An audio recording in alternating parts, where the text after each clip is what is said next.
चलो स्टार्ट करते हैं, ध्यान दीजिएगा। लाइव स्ट्रीम में ऑडियो वीडियो क्लियर है क्या, प्लीज कंफर्म कर दीजिएगा, उसके बाद में आगे बढ़ते। ओके सो गाइज, आज हमें डिविडेंड चैप्टर के अंदर, और डिविडेंड चैप्टर में ही आज हम बढ़ने वाले हैं आगे, ठीक है। So everybody please focus. अरे यार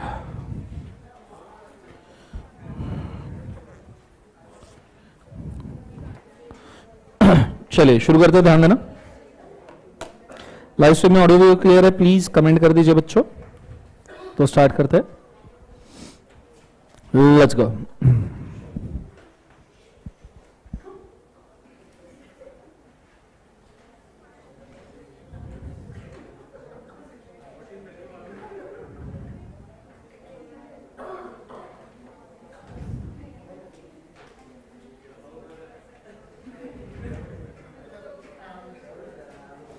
अब डिविडेंड चैप्टर देख रहे थे ना। ओके एक काम करो ना नमन, ऊपर से रितेश का लैपटॉप लेके आना। हाँ हाँ, उसको बोलना चाहिए अर्जेंटली।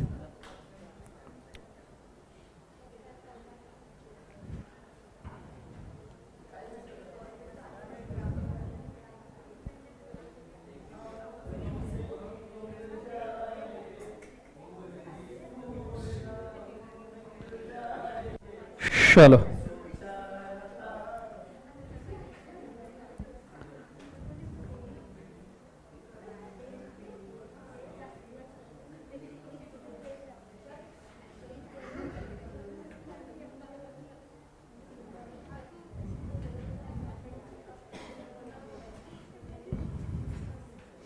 ओके लास्ट लेक्चर के अंदर डिविडेंड चैप्टर के अंदर हमने क्या क्या देखा था, और साथ में उसका रिवीजन दोनों हम कर लेते हैं। पूरा ध्यान बोर्ड के ऊपर दीजिएगा, ठीक है। ओके पहली बात तो डिविडेंड चैप्टर में 5 ही सेक्शन थे, इसलिए हमने उसको स्टार्टिंग से ही याद नहीं किया था, पर मैंने आपको डिविडेंड का कंसेप्ट मेंशन कर दिया था, ठीक है।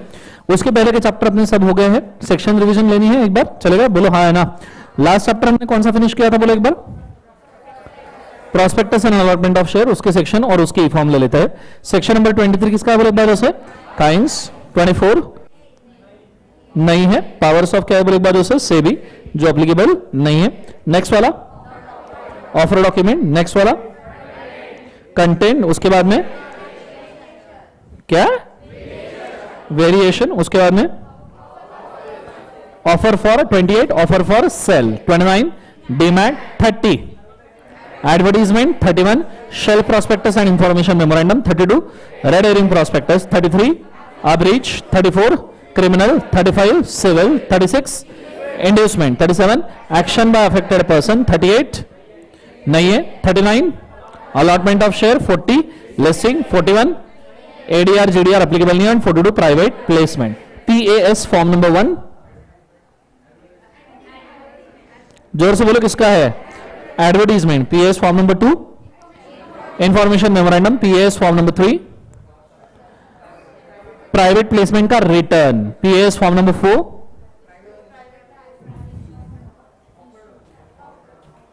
जोर से बोलो किसका है, offer document. PaaS 5, record of private placement. Hold, मेरे को कॉपी करना है file. Records of private placement के लिए पीएएस फॉर्म नंबर कौन सा, बोले एक बार उसे 5। ओके 2 मिनट मुझे दीजिएगा, एक फाइल मुझे लेना है सिर्फ डिविडेंड के लिए।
चलो ये दे उसको, नमन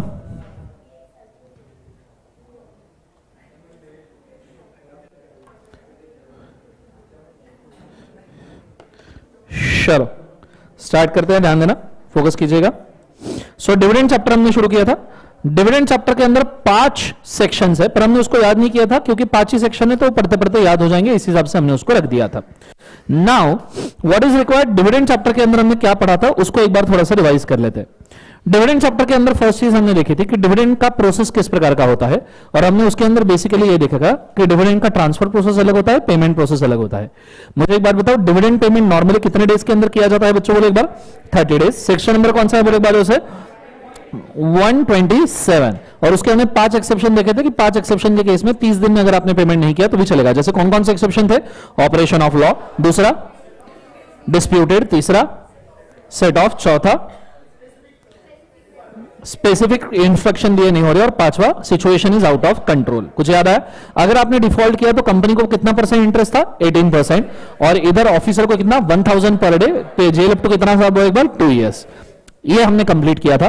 साथ में हमने देखा था ट्रांसफर प्रोसेस में डिविडेंड डिक्लेयर करते से कितने दिन में सेपरेट अकाउंट में जाना चाहिए, 5 डे, फिर 30 डेज तक के वहीं पड़ा रहेगा, फिर उसके बाद में 37th डे को वो जाएगा अनपेड अकाउंट में, फिर 7 इयर्स वहीं पड़ा रहेगा, और 7 इयर्स के बाद कहां जाएगा, आईपीएफ।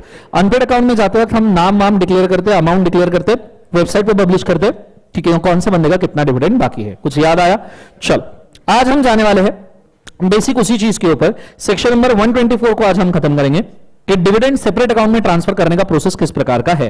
ठीक है, तो पूरा ध्यान बोर्ड के ऊपर दीजिएगा, फोकस कीजिएगा अच्छे से तो समझ में आएगा, अदरवाइज मुश्किल है। ठीक है, जैसे हमने देखा डिविडेंड वंस डिक्लेयर्ड कितने दिनों के अंदर रिपो हो जाना चाहिए, बोलो एक बार 30 डेज। जोर से बोलो, कितने दिनों के अंदर, 30 डेज। नीचे पेमेंट ऑफ डिविडेंड 30 डेज के अंदर होना चाहिए, और अगर 30 डेज में नहीं होता है तो 5 एक्सेप्शन हमने देखे थे। कितने एक्सेप्शन देखे थे बोलो एक बार, 5। फिर हमने देखे थे कि 7 दिन के अंदर कौन से अकाउंट में जाना चाहिए, अनपेड, और जब अनपेड अकाउंट में जाता है तो आपको क्या क्या पब्लिश करना पड़ेगा, तो बड़े अच्छे से ध्यान दीजिएगा। Name of the share holder, share holder कौन है और उसका कितना डिविडेंड है। दूसरा, the address of the share holder, amount of the unpaid dividend जो उसको है, और कंपनी को नॉर्मली बोला गया है कि ये तीनों चीजें कहां पे पब्लिश करनी है, बोले एक बार उसे वेबसाइट। जोर से बोलो, कहां पब्लिश करनी है, वेबसाइट। एक और परसेंटेज में यहां पे मेंशन कर रहा हूं, एक परसेंटेज तो आपने 127 में देखा कि डिलेड पेमेंट के लिए 18% दिया जाता है। बोलो हाँ या ना, लाइव स्ट्रीम में सबको 18% वाला केस याद है, एक बार कमेंट करके बताइए।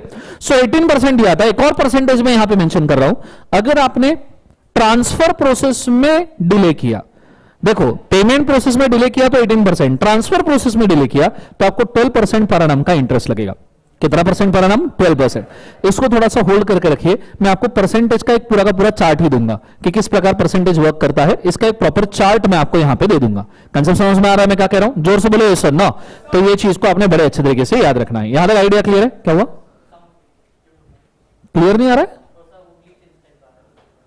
अच्छा ओके, सो ये चीज को आपने बड़े अच्छे तरीके से याद रखना। लाइव स्ट्रीम में मुझे एक बार कंफर्म कीजिए साउंड वगैरह क्लियर है क्या, एक बार जितने भी लोग प्रेजेंट है। ठीक है, ये हो गया। फिर 7 साल तक के डिविडेंड यही पड़ा रहेगा, एंड 7 इयर्स के बाद में उसको कहां ट्रांसफर किया जाएगा, IPF, investor education protection fund. अब मैं जाता हूं सेक्शन नंबर 124 के अंदर, जो सेक्शन नंबर आपको दिया गया है फॉर द पर्पज। तो आ जाइए आप आपके बुक के अंदर,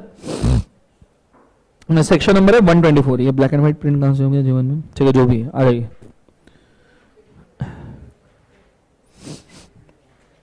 चलो सेक्शन नंबर 124 दिख रहा है आपको बच्चों, बोलो हाँ है ना। मेरे इसमें ब्लैक एंड व्हाइट प्रिंट है गलती से, तो थोड़ा सा एडजस्ट कीजिएगा, आपके इसमें कलर होगा ये। ठीक है, लेट्स गो। सो सबसे पहले मैं जो मार्क कर रहा हूं दनादन मार्क कर लीजिए, तो आपका 124 यही खत्म हो जाएगा। रेडी, लेट्स गो। सबसे पहले डिविडेंड डिक्लेयर किया है तो आपने कितने दिन में पे करना चाहिए, बोले बाद उसे 30 डेज बोला गया है वहां पे। दूसरा वाला कि 30 दिन तक के पड़ा रहेगा, 7 डेज में अनक्लेम डिविडेंड अकाउंट में जाना चाहिए। अनक्लेम डिविडेंड अकाउंट या अनपेड डिविडेंड अकाउंट में जाते वक्त name, address, amount of dividend कितना है, और ये सब चीजें आपको करनी पड़ेगी publish. Detail proceed 90 days after the transfer made to the account, 90 days के अंदर आपको नॉर्मली ये पब्लिश करना जरूरी है। ठीक है, डिले इन ट्रांसफर, सो अगर आप ट्रांसफर करने में डिले कर रहे हो तो 12% पर annum का इंटरेस्ट बोला गया है, उसको मार्क कर लीजिए। ठीक है, ओके। सवाल यह है अनपेड डिविडेंड अकाउंट से डिविडेंड क्लेम कर सकता है क्या शेयर होल्डर, तो आंसर है हाँ। Share holder unpaid dividend account से डिविडेंड का आईपीएफ से भी डिविडेंड क्लेम कर सकता है, तो आईपीएफ में भी हम ये पढ़ेंगे। ठीक है, तो टेंशन लेने की जरूरत नहीं है, बिंदास क्लेम कर सकता है। और 7 साल तक के डिविडेंड अनपेड डिविडेंड अकाउंट में पड़ा रहेगा। उसके बाद में आईपीएफ में ट्रांसफर किया जाएगा। डिले होता है तो 12% का इंटरेस्ट लगेगा।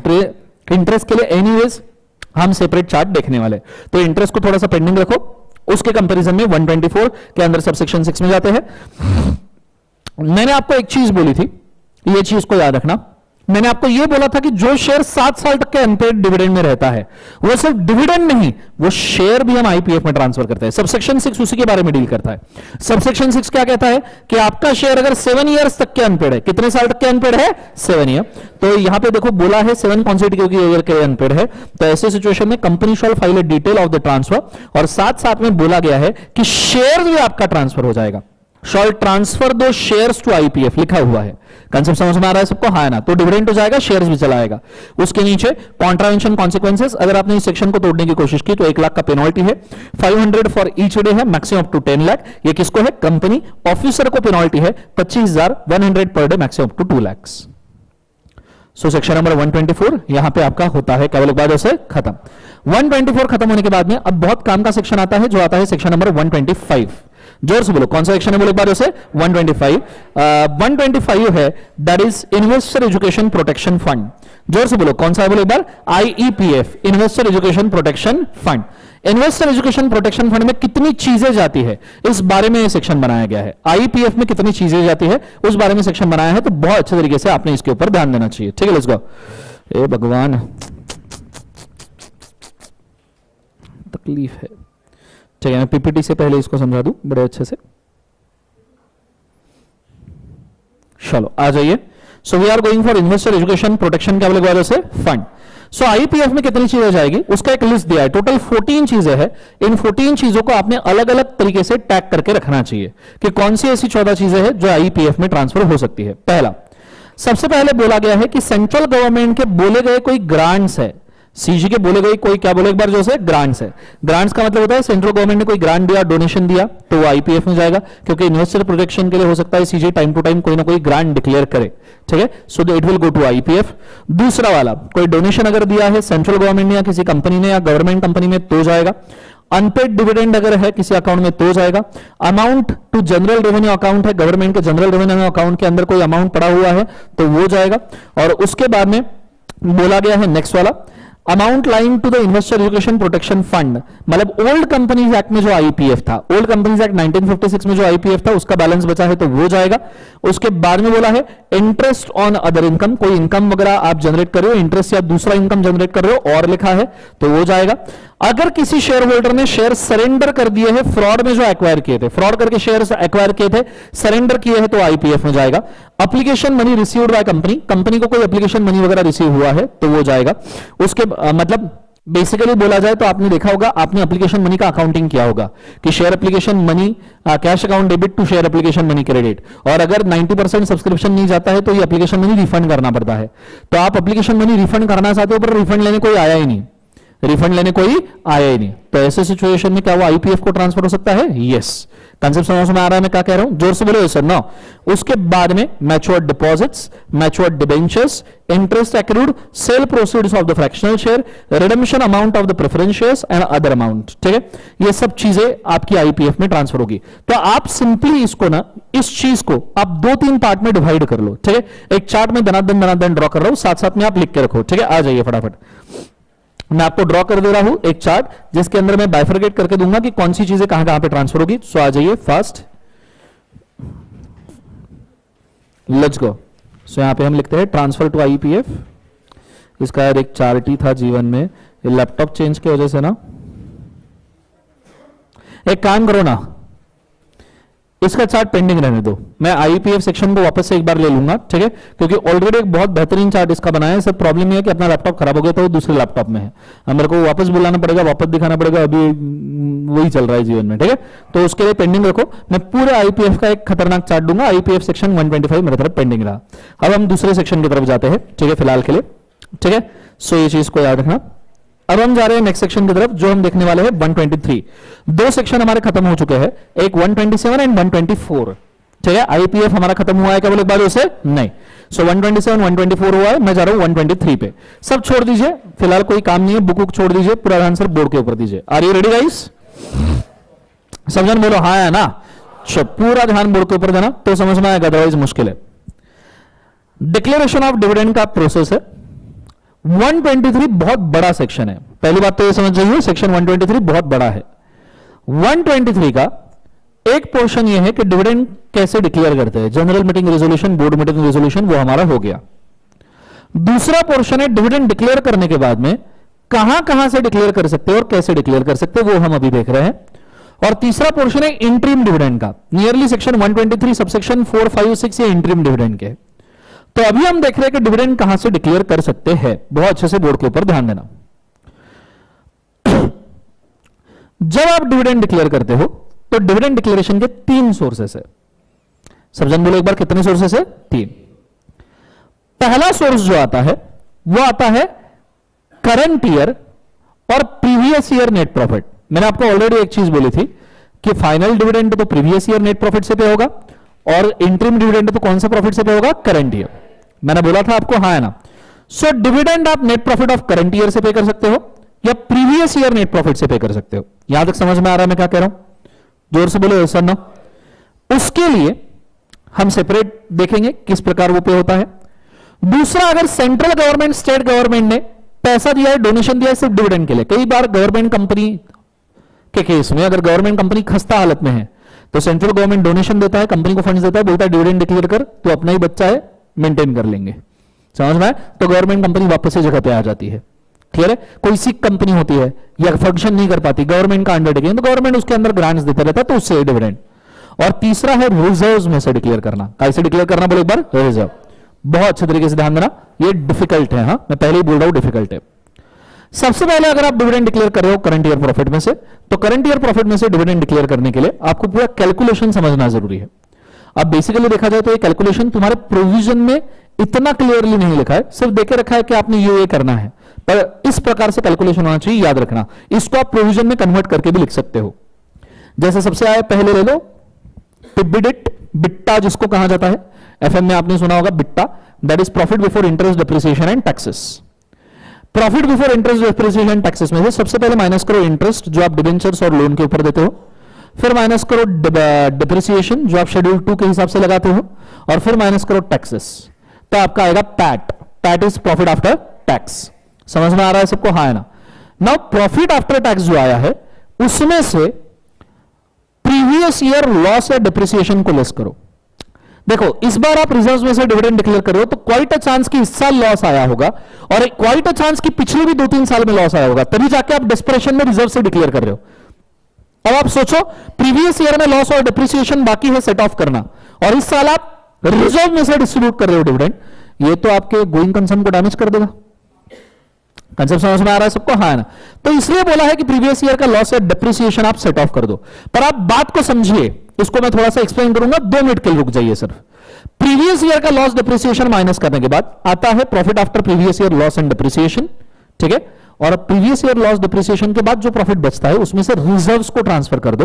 मतलब बेसिक आपका करंट ईयर प्रॉफिट है, उसमें से प्रीवियस ईयर लॉस और डिप्रिसिएशन आपने निकाल दिया, तो बचा हुआ जो प्रॉफिट है उसमें से बोर्ड के हिसाब से रिजर्व को ट्रांसफर करो, क्योंकि बोर्ड को पता है कि आगे कितना पैसा लगने वाला है, और फिर आपका अमाउंट आएगा डिस्ट्रीब्यूटेबल। तो ये थोड़ा सा खतरनाक वाला केस है। आप इंटरेस्ट काट रहे हो, डिप्रिसिएशन काट रहे हो, टैक्सेस काट रहे हो, आप प्रीवियस ईयर के लॉस डिप्रिसिएशन काट रहे हो, ऊपर से जो प्रॉफिट बचता है उसमें से रिजर्व्स को दे रहे हो फ्यूचर के लिए, और फिर आप अमाउंट डिस्ट्रीब्यूट कर रहे हो एज ए डिविडेंड। क्लियर है? ये करंट ईयर से डिक्लेयर कर रहे हैं, करंट ईयर या प्रीवियस ईयर से declare. This is not reserves, ठीक है। आई गेस मैंने गलती से बीच में रिजर्व बोला था, सो this is not reserve, my mistake, it's not reserve, this is current year profit. कौन सा प्रॉफिट बोलेगा उसे? Current year. कंसेप्ट समझ में आया? सो गलती से अगर मैंने रिजर्व बोला होगा उसको खारिज करो, करंट ईयर प्रॉफिट या प्रीवियस ईयर प्रॉफिट से हम इसको डिक्लेयर कर रहे हैं। याद समझ में आ रहा है मैं क्या कह रहा हूं? जोर से बोलो एक बार सर ना। अब इसमें जो ये लाइन है जिसको मैंने डबल स्टार मार्क किया है, प्रीवियस ईयर लॉस और डिप्रिसिएशन, ठीक है, इसको कैसे समझते हैं ध्यान देना। इस पर डिटेलिंग में शायद आपने इसको देखा नहीं होगा, तो हो सकता है आपके लिए नई चीज होगी, तो बहुत अच्छे से ध्यान देना, ठीक है। सिर्फ बोर्ड के ऊपर फोकस करते रहो तो समझ में आएगा। रेडी? सो का है, हाँ। सो बोर्ड के ऊपर फोकस करते रहो तो समझ में आएगा, बहुत अच्छे से ध्यान देना। ये मैंने एक चार्ट बनाया है फॉर योर बेटर अंडरस्टैंडिंग, और इसके अंदर मैंने क्या किया है, फाइनेंशियल ईयर लिया, मैंने प्रॉफिट आफ्टर टैक्स लिया। ध्यान दो, मैंने प्रॉफिट आफ्टर टैक्स लिया था और उसमें मैंने डिप्रिसिएशन ऐड बैक किया है। Financial year profit after tax, उसमें मैंने डिप्रिसिएशन क्या किया है, ऐड बैक, फिर मैंने उसमें से डिप्रिसिएशन वापस निकाल दिया और फिर मैंने प्रॉफिट आफ्टर टैक्स निकाल दिया। सर आप पागल हो गए हो जीवन में? क्या चल रहा है? एक्चुअली प्रोसेस ही वैसा है, उस हिसाब से वैसा ही करना पड़ेगा, तो आपको समझ में आएगा। ठीक है, जस्ट वेट। अगर मैं बोलूं कि 20, 21, 22, 22, 23, 23, 24 और 24, 25 प्रीवियस ईयर से, एंड मैं डिविडेंड डिक्लेयर कर रहा हूं 25, 26 में, 25, 26 में, और ये प्रीवियस ईयर से। अब मुझे सिर्फ उसी साल के लिए, मेरे को बताओ कौन से साल के लिए सेट ऑफ करे? जिस साल के लिए प्रॉफिट है उस साल के लिए सेट ऑफ करे। जिस साल में प्रॉफिट है क्या वो साल के लिए कुछ सेट ऑफ करने की जरूरत है? जोर से बोलो, है? नहीं। तो कौन से साल के लिए सेट ऑफ करो? जिस साल में सिर्फ लॉस है। तो समझो 2021 में प्रॉफिट है 90,000, डिप्रिसिएशन निकालने के बाद भी प्रॉफिट ही बचता है 60,000, तो इसके लिए कुछ लेस करने की जरूरत है क्या? बोले एक बार। ठीक है, so all the figures are in crores. ठीक, करोड़, 60,000 करोड़, तो समझना छोटा मोटा है। Let's go. ठीक है, दूसरा वाला 21-22 में भाई साहब लेकिन लॉस आया, 30,000 का प्रॉफिट था, उसमें से डिप्रिसिएशन निकाला 40,000 का, तो भाई साहब लॉस आ गया 10,000 का। अब ये कह रहे हैं कि प्रीवियस ईयर जिस साल में लॉस है उस साल का लॉस या depreciation which ever is lower minus करो। अब लॉस है आपका कितना? बोले एक बार उसे 10,000, डिप्रिसिएशन कितना है? 40,000, विच एवर इज लोअर क्या हुआ? 10,000, तो हम इस साल के लिए 10,000 माइनस करेंगे। नेक्स्ट ईयर 20,000 का ऑलरेडी लॉस था, ऊपर से डिप्रिसिएशन काट दिया 30,000, टोटल लॉस हो गया 50,000। अब आप देखो 50,000 और 30,000 में से विच इज लोअर क्या है? 30,000, तो आप माइनस क्या करोगे? 30,000। अभी मैं बोल तो रहा हूं माइनस करोगे, पर बहुत बच्चों को दिमाग में सवाल है, कर क्यों रहे जीवन में? क्या जरूरत आन पड़ गई जीवन में करने की? Why this is collaborative. आ रहा है नहीं आ रहा है, या कोई सवाल ही नहीं आ रहा है? तुम पहले सर जीवन में क्या सवाल लेते में गया सवाल। तो अब जरा मैं इसका लॉजिक बोल दूं, बात को समझो। 25-26 में हम डिविडेंड डिक्लेयर कर रहे हैं इस साल के बाद, 25-26 में हम डिविडेंड डिक्लेयर कर रहे हैं और पिछले सभी साल में लॉस है, तो बात को समझिए। 4-5 साल बाद पहली बार प्रॉफिट आया है, 4-5 साल बाद पहली बार क्या आया है? प्रॉफिट। अब ये प्रॉफिट आया, मैंने इसको पूरा का पूरा डिस्ट्रीब्यूट कर दिया, उठा के पूरा डिस्ट्रीब्यूट कर दिया कि प्रॉफिट आया वो ले लो, तो प्रीवियर के लॉस वैसे ही रह जाएंगे, तुम्हारा गोइंग कंसर्न डैमेज हो जाएगा। तो मुझे गोइंग कंसर्न बैलेंस करना है, बोलो हाँ है ना? गोइंग कंसर्न बैलेंस करना है तो मुझे लॉसेस सेट ऑफ करने पड़ेंगे, बोलो हाँ है ना? तो मुझे लॉसेस सेट ऑफ करने, गोइंग कंसर्न बैलेंस करने के लिए। पर अगर मैंने सभी लॉसेस उठाए 4-5 साल के और सिर्फ 1 साल के प्रॉफिट के साथ सेट ऑफ कर दिया, तो प्रॉफिट गायब हो जाएगा और मेंबर के हाथ में बचेगा बाबा जी का, बोलो हाँ है ना? सो बाबा जी का ठुल्लू बचेगा मेंबर के हाथ में, और मेंबर को पिछले 4-5 साल से कोई डिविडेंड नहीं मिला है, 4-5 साल लॉस था, कोई डिविडेंड नहीं था। इस साल जिंदगी में मेंबर के पास प्रॉफिट आया है तो उनकी एक्सपेक्टेशन है कंपनी कुछ तो देगा, और कंपनी ने पूरे लॉस सेट ऑफ कर लिए, बोले इस साल भी कुछ नहीं, तो इन्वेस्टर शेयर बेच देगा नहीं बेच देगा? मतलब तुम्हारे फेथफुल इन्वेस्टर लूज कर जा रहे हो, मतलब तुम्हें मेंबर को भी बैलेंस करना है, बोलो हाँ है ना? तो मेंबर भी बैलेंस करना है, गोइंग कंसर्न भी बैलेंस करना है, मेंबर भी बैलेंस करना है, गोइंग कंसर्न भी बैलेंस करना है, मेंबर भी बैलेंस करना है, गोइंग कंसर्न भी बैलेंस। नच रे मोरा, समझ में आ रहा है सबको? हाँ समझ में? पंछी बनो उड़ के फिर नालायक। सो आपको मेंबर को भी बैलेंस करना है और गोइंग कंसर्न। तो देखो गोइंग कंसर्न को बैलेंस करना है तो सब सेट ऑफ करो, बोले लॉसेस। मेंबर को बैलेंस करना है तो बोले कुछ चीज सेट ऑफ मत करो, कुछ चीज मत करो, सब करो, सब करो, कुछ चीज मत करो। मतलब क्या करो? मतलब क्या करो? ऊपर ऊपर मतलब अरे मतलब ऊपर ऊपरी प्रोविजन से थोड़ी ना बात बनेगी, समझ रहे हो मैं क्या कह रहा हूं? बोलो हाँ है ना? सो कुछ भी सेट ऑफ मत करो और सब सेट ऑफ करो, इसके बीच का रास्ता निकालना पड़ेगा ना। वो लगता है मुझे नालायक। सो इसके बीच का रास्ता क्या हो सकता है? तो इसके बीच का रास्ता एक ही है कि भाई साहब सब कुछ भी सेट ऑफ नहीं करना है और कुछ भी सेट ऑफ नहीं करना है, ऐसा भी नहीं है, ठीक है? मीडियम नालायक, ध्यान दो, तुम्हारी इमेजिनेशन मत लगाओ। तो इसमें हम क्या सेट ऑफ कर रहे हैं? हम कोई तो भी मीडियम फिगर सेट ऑफ कर रहे हैं, ठीक है? लॉस या depreciation which ever is lower. Actually तुम्हारा सिर्फ लास्ट वाला कॉलम सेट ऑफ होना चाहिए था, ये वाला पैट वाला, एक्चुअल सेट ऑफ पैट वाला कॉलम पूरा सेट ऑफ होना चाहिए, ठीक है? पर पूरा पैट सेट ऑफ करोगे तो डिविडेंड उतना नहीं दे पाओगे, इसलिए लॉस और depreciation which ever is lower. इनमें से कोई एक चीज सेट ऑफ हो रही है। और फिर सर जो बचेगा लॉस उसका क्या, अगले साल, उसके अगले साल, कोई दिक्कत नहीं, चलता रहेगा, कोई प्रॉब्लम नहीं। पर इस साल तो सब बैलेंस हो रहा है, कंपनी आगे तो बढ़ रही है with the investor, with the going concern, ठीक है, इसलिए लॉस और डिप्रिसिएशन। लॉजिक सबको समझ में आ रहा है मैं क्या कह रहा हूं, जोर से बोले सर ना। लाइव स्ट्रीम में भी कृपया बोलिएगा कि लॉजिक क्लियर है क्या। हमको दोनों मैनेज करना है, member sentiment and going concern, इसलिए हम लॉस और depreciation which ever is lower set of कर रहे हैं। कंसेप्ट समझ में आया पक्का, हाँ है ना, जोर से बोले सर ना। उसके अगले साल के लिए 40,000 का प्रॉफिट, उसमें से 60,000 का डिप्रिसिएशन निकाल दिया, 20,000 का लॉस आया। नाउ लॉस और depreciation which ever is lower कितना है बोले एक बार उसे 20,000, तो मैं कितना सेट ऑफ करूंगा 20,000। कंसेप्ट समझ में आ रहा है। उसके अगले साल ले लूंगा 15,000, 25,000, तो 40,000, तो आपका लॉस कितना है 25, मतलब सेट ऑफ क्या करूंगा मैं depreciation, because which ever is lower तो डिप्रिसिएशन। अब आप फ्रैंकली अगर इधर देखोगे तो आपको टोटल सेट ऑफ यहां पे जो करना पड़ सकता था as per the PAT profit after tax के हिसाब से, ये पूरा आप जो सेट ऑफ करना पड़ता था, ये आता है 1,20,000 करोड़, 1,20,000 करोड़। और आप एक्चुअल जो यहां पे सेट ऑफ कर रहे हो इट इज जस्ट 85,000। हालांकि ये बहुत बड़ा डिफरेंस, मतलब ये बहुत कम डिफरेंस है, प्रैक्टिकली इससे ज्यादा आता है। चलिए, ये तो मैंने बहुत नजदीक की फिगर ली, प्रैक्टिकली इससे बहुत बड़ा डिफरेंस आता है। तो आप सोचो, मतलब मेंबर्स को बांटने के लिए टेंटेटिवली तुम्हें 35,000 रुपीज ज्यादा मिल गए, 35,000 करोड़ रुपीज ज्यादा मिल गए मेंबर को बांटने के लिए। नहीं तो 120 अगर सेट ऑफ करते हो 35,000 रुपीज कम मिलते थे आपको। क्लियर है? सो this is how it is being balanced. यहां तक समझ में आ रहा है मैं क्या कह रहा हूं, जोर से बोलो sir no. So this is your provision, this is your provision जो ये कहता है कि भाई साहब सबसे पहले पीबीआईडीटी, उसमें से interest depreciation taxes minus previous year loss depreciation minus transfer to reserves and then come a distributable profit. यहां का आइडिया क्लियर है मैं क्या कह रहा हूं, जोर से बोलो सर नो। फिर दूसरा वाला पार्ट है कि भैया गवर्नमेंट ने पैसा दिया है तो कोई दिक्कत नहीं है, जनरल मीटिंग रेजोल्यूशन पास करो, स्टेट अवे डिस्ट्रीब्यूट कर दो। और फिर लास्ट वाला आता है out of reserves. Out of reserves वाला बहुत खतरनाक है, हम इमीडिएटली आउट ऑफ रिजर्व्स के ऊपर जाएंगे, जस्ट वेट फॉर इट, ठीक है। आउट ऑफ रिजर्व्स की अपने को जरूरत पड़ेगी, जस्ट वेट फॉर इट। फिलहाल ये जो मैंने पढ़ा है ये तुम्हारे बुक के अंदर ऑलरेडी सब कुछ लिखा है विद द टेबल, वो एक बार चेक कर लीजिए। कौन सा पेज नंबर है, क्या बोल सकते हो मुझे? 8.6 पेज नंबर के ऊपर है, कृपया एक बार चेक कर लीजिए, पूरा टेबल वगैरह सब कुछ दिया है, ठीक है।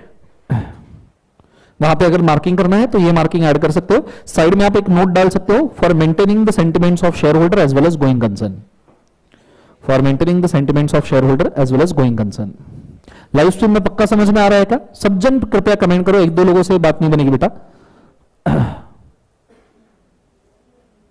कितने इयर्स बैक का लॉस सेट ऑफ करेंगे? जितने साल का लॉस बाकी है सेट ऑफ करना वो पूरे साल का सेट ऑफ करेंगे बेटा। मिस्टर श्रीदम,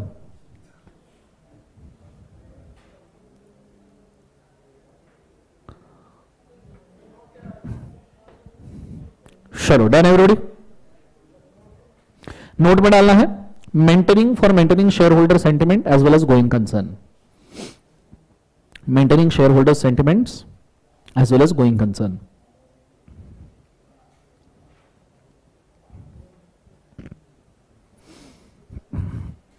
डन एवरीबॉडी, हो गया सबका? सांगा हो। अब इसमें कोई दिक्कत है किसी को? पक्का आगे बढ़ूंगे? बोलो हाँ है ना।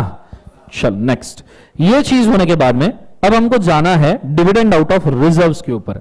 और डिविडेंड आउट ऑफ रिजर्व्स के ऊपर जाना है तो अब तुम्हारा दिमाग खराब हो जाएगा, मुंडी मुंडी झटको स्ट्रेट बैठो और सब छोड़ दो, बुक बुक वो बंद कर दो और सिर्फ बोर्ड पे ध्यान दो, यहां पे तुम निपटने वाले हो, ठीक है। कुछ चीज समझ में नहीं आने वाला, तुम्हारी वाट लग जाएगी, फिर भी समझ में नहीं आने वाला, बहुत मेहनत करनी पड़ने वाली है, ठीक है। Are you ready guys? बोलो हाँ, बोलो हाँ, बहुत बढ़िया, शानदार। लेट्स गो, पूरा ध्यान बोर्ड के ऊपर, focus focus focus. Are you ready? Let's go. Whenever you declare a dividend out of reserve, the original term is not reserve, the original term is accumulated profit. Accumulated profits.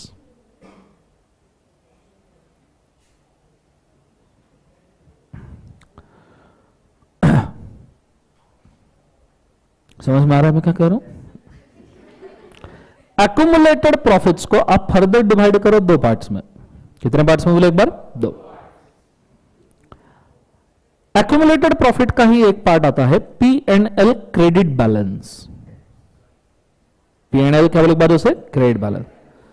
आपने कई बार सुना होगा कि profit पूरा deduct करने के मतलब expenses deduct करने के बाद प्रॉफिट आता है और फिर उसमें से भी रेम्यूनरेशन मैनेजरियल वगैरह जाता है और profit and loss appropriation account बचता है। बोलो हाँ है ना?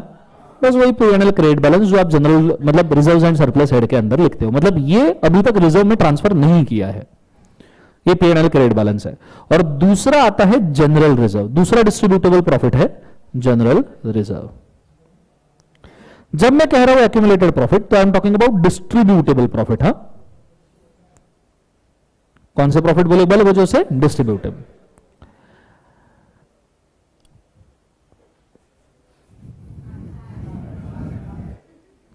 whenever you declare a dividend out of P&L credit balance, whenever,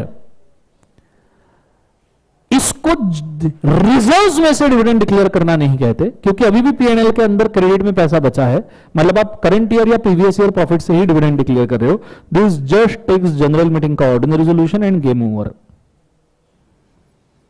exam में वो कंफ्यूज करने के लिए सवाल पूछते हैं कि under reserves and surplus head P&L credit balance available up to tune of 200 crore, please explain how to declare dividend out of P&L credit balance. कुछ एक्सप्लेन कुछ general meeting ordinary resolution declare कर दो।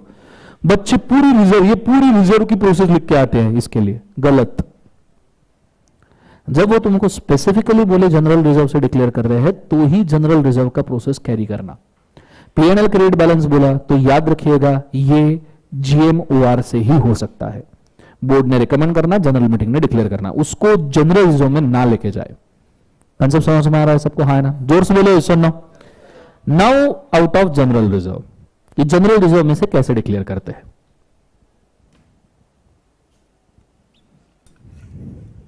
नहीं, ध्यान देते रहो, फोकस, तुम्हारा focus बनाए रखो।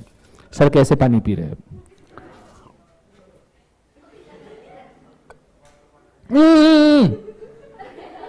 तुम्हें नहीं पीना है, सर कैसे पी रहे हैं?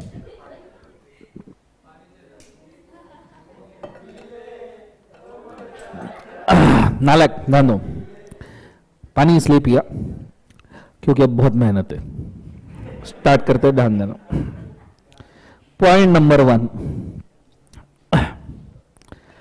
जनरल रिजर्व से डिविडेंड डिक्लेयर कर रहे हो तो कंडीशन नंबर 1 स्ट्रेट अवे आ जाता है कि आपका रेट ऑफ डिविडेंड जो जनरल रिजर्व से डिक्लेयर कर रहे हो शुड बी लेस देन और equal to 3 years average rate of dividend.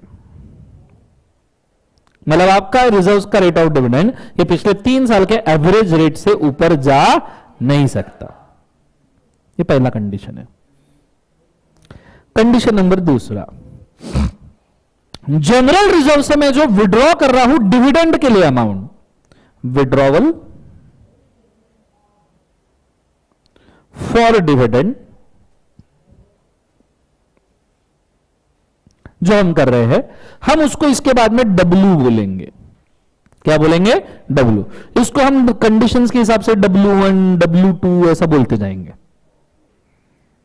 So condition number 2 बोलता है कि योर W1 मतलब जो विड्रॉवल कर रहे हो, W1 मतलब विड्रॉवल एक ही है, सिर्फ उसका ये पहला कंडीशन है। विड्रॉवल जो कर रहे हो सब एक ही है, सिर्फ उसका पहला कंडीशन है withdrawal 1 should be less than और equal to 1/10 of paid up capital plus free reserves plus securities premium. अब सिक्योरिटीज प्रीमियम स्पेसिफिकली कुछ लिखते हैं और कई लोग नहीं लिखते, क्योंकि फ्री रिजर्व्स बोला तो सिक्योरिटीज प्रीमियम इंक्लूड होता है। ठीक है, तो मैं स्पेसिफिकली फ्री रिजर्व्स तक के रेस्ट्रिक्ट कर लूंगा, सिक्योरिटीज प्रीमियम इंक्लूडेड। ठीक है, इतना तुम विड्रॉ कर सकते हो फ्री रिजर्व्स में से, पेड अप कैपिटल और फ्री रिजर्व्स का 1/10, इससे ज्यादा नहीं। फिर तीसरी कंडीशन आती है जो है W2, मतलब विड्रॉवल वही है, कंडीशन सिर्फ अलग है। विड्रॉवल वही है, एक ही विड्रॉवल है, एक ही विड्रॉवल है, उसको दोनों कंडीशन कंप्लाई करनी है। तो तीसरी कंडीशन W2 की है जो कहती है कि फ्री रिजर्व्स में से विड्रॉवल जब आप कर लोगे, so free reserves minus withdrawal, free reserves minus withdrawal जो आप कर लोगे, उसके बाद जो बचेगा, तो this amount is free reserve minus withdrawal, मतलब जो बचे, मैडम इधर तो कुछ नहीं, इधर सब मुंह माया है। सो फ्री रिजर्व में से जब आप विड्रॉ कर लोगे तो जो बचेगा, तो कहना है दिस ब्रैकेट इज जो बचेगा, दिस ब्रैकेट इज जो बचेगा। सो इसको कहेंगे जो बचेगा, जो बचेगा नहीं, बचेगा। सो जो क्या बोले एक बार उसे बचेगा, शुड बी मोर देन और equal to 15% of paid up capital. मतलब रिजर्व में से माइनस करने के बाद जो बचेगा वो पेड अप कैपिटल के 15% से ज्यादा होना चाहिए।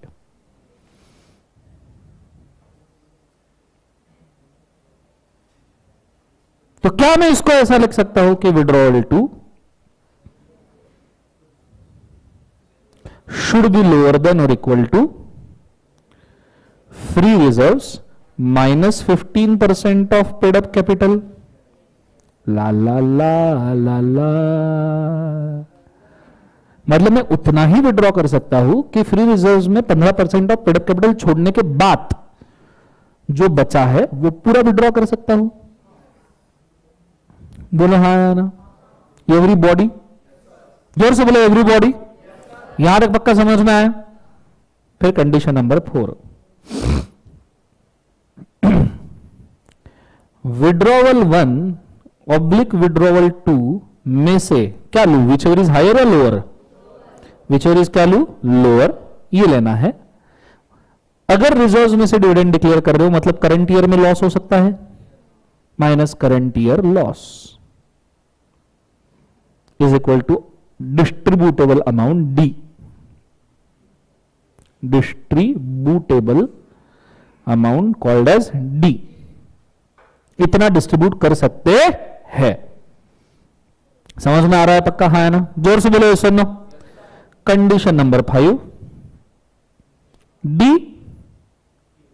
Oblique condition number 1। कंडीशन 1 क्या थी? Rate of dividend shall not be more than average rate of 3 years। बोलो हाँ है ना? Whichever is lower. बोलो हाँ है ना? बोलो सर ना। Let's call it Z. ये डिविडेंड हो गया अभी। बोलो हाँ है ना? मतलब जेड में दे सकता हूं, जेड में दे सकता हूं। Condition number 6, Z or actually you want to declare. Z दे सकता हूं पर जरूरी है कि जेड ही देना है।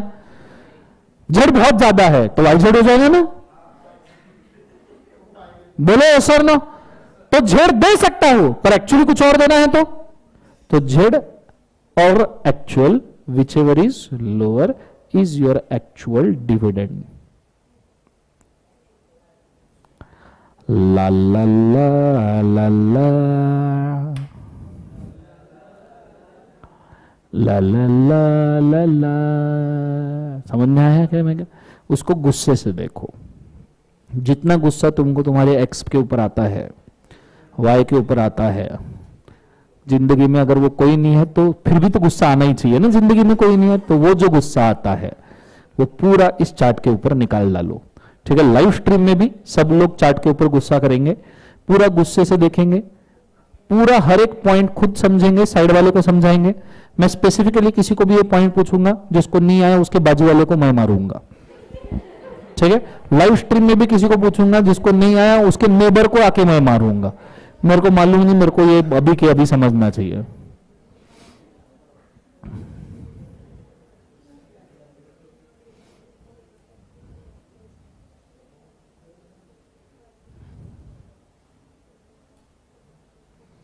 मस्त है ना?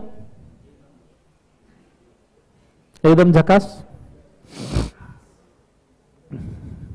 और बच्चे बोलते हैं लॉ की क्लास में कैलकुलेटर का क्या काम?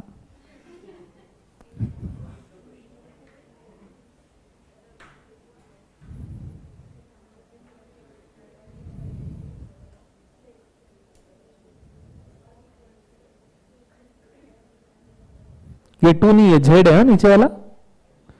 ये 2 समझोगे। Let's call it Z.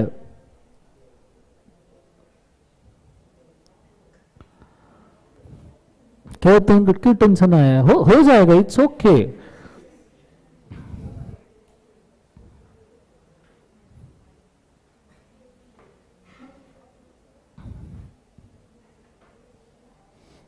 Live stream में समझ में आ रहा है क्या, बताओ मुझे जरा, जीवन में जो मैंने बोला वो।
जेपा कि नहीं, समझ में आ रहा है नहीं आ रहा है? डिस्कशन कर लिया सबने, तो अगले स्टेप के ऊपर जाए। पक्का बोलो, बोलो हाँ है ना। इधर टांगा पलटी घोड़े फरार क्यों दिख रहे, नहीं समझा क्या? तो ऐसे एकदम ऐसे क्यों? चलो आगे बढ़े, बोलो हाँ है ना। एवरीबॉडी यस और नो। चलो यहां तक लिख लिया सबने, ये लिखा नहीं है, कोई दिक्कत नहीं, मत लिखो। अच्छा लिखना है, चलो ठीक है लिख लो, फटाफट लिखना।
कंडीशन 5 फिर से एक्सप्लेन करो बोला है।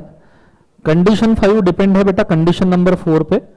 कंडीशन नंबर 4 बोलता है कि विड्रॉल 1 और विड्रॉल 2 दोनों में से जो भी लोअर होगा उसमें से करंट ईयर लॉस माइनस करो और अमाउंट डिस्ट्रीब्यूटर आएगा डी का। अब फिफ्थ पॉइंट में अपन ने ये लिखा है कि जो कंडीशंस के हिसाब से डिस्ट्रीब्यूटेबल है और जो पॉइंट 1 के अंदर एवरेज रेट से कम है उसमें से हमको विच एवरेज लोअर रहना पड़ेगा और उसको हमें डिस्ट्रीब्यूट करना पड़ेगा। So as per condition distributable और पॉइंट 1 का जो रेट है एवरेज रेट उसमें से विच एवरेज लोअर वो हम डिस्ट्रीब्यूट करेंगे।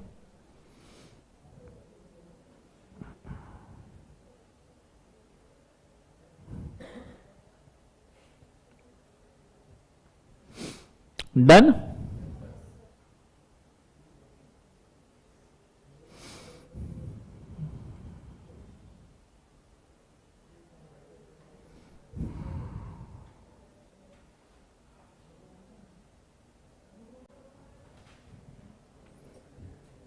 समझ में आ रहा है सबको?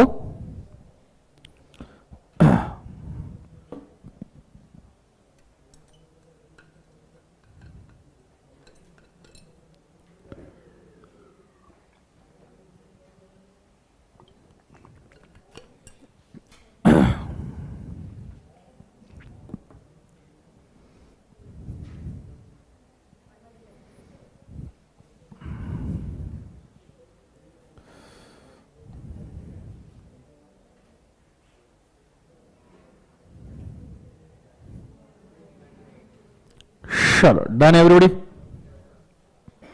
बोलो हाँ है ना।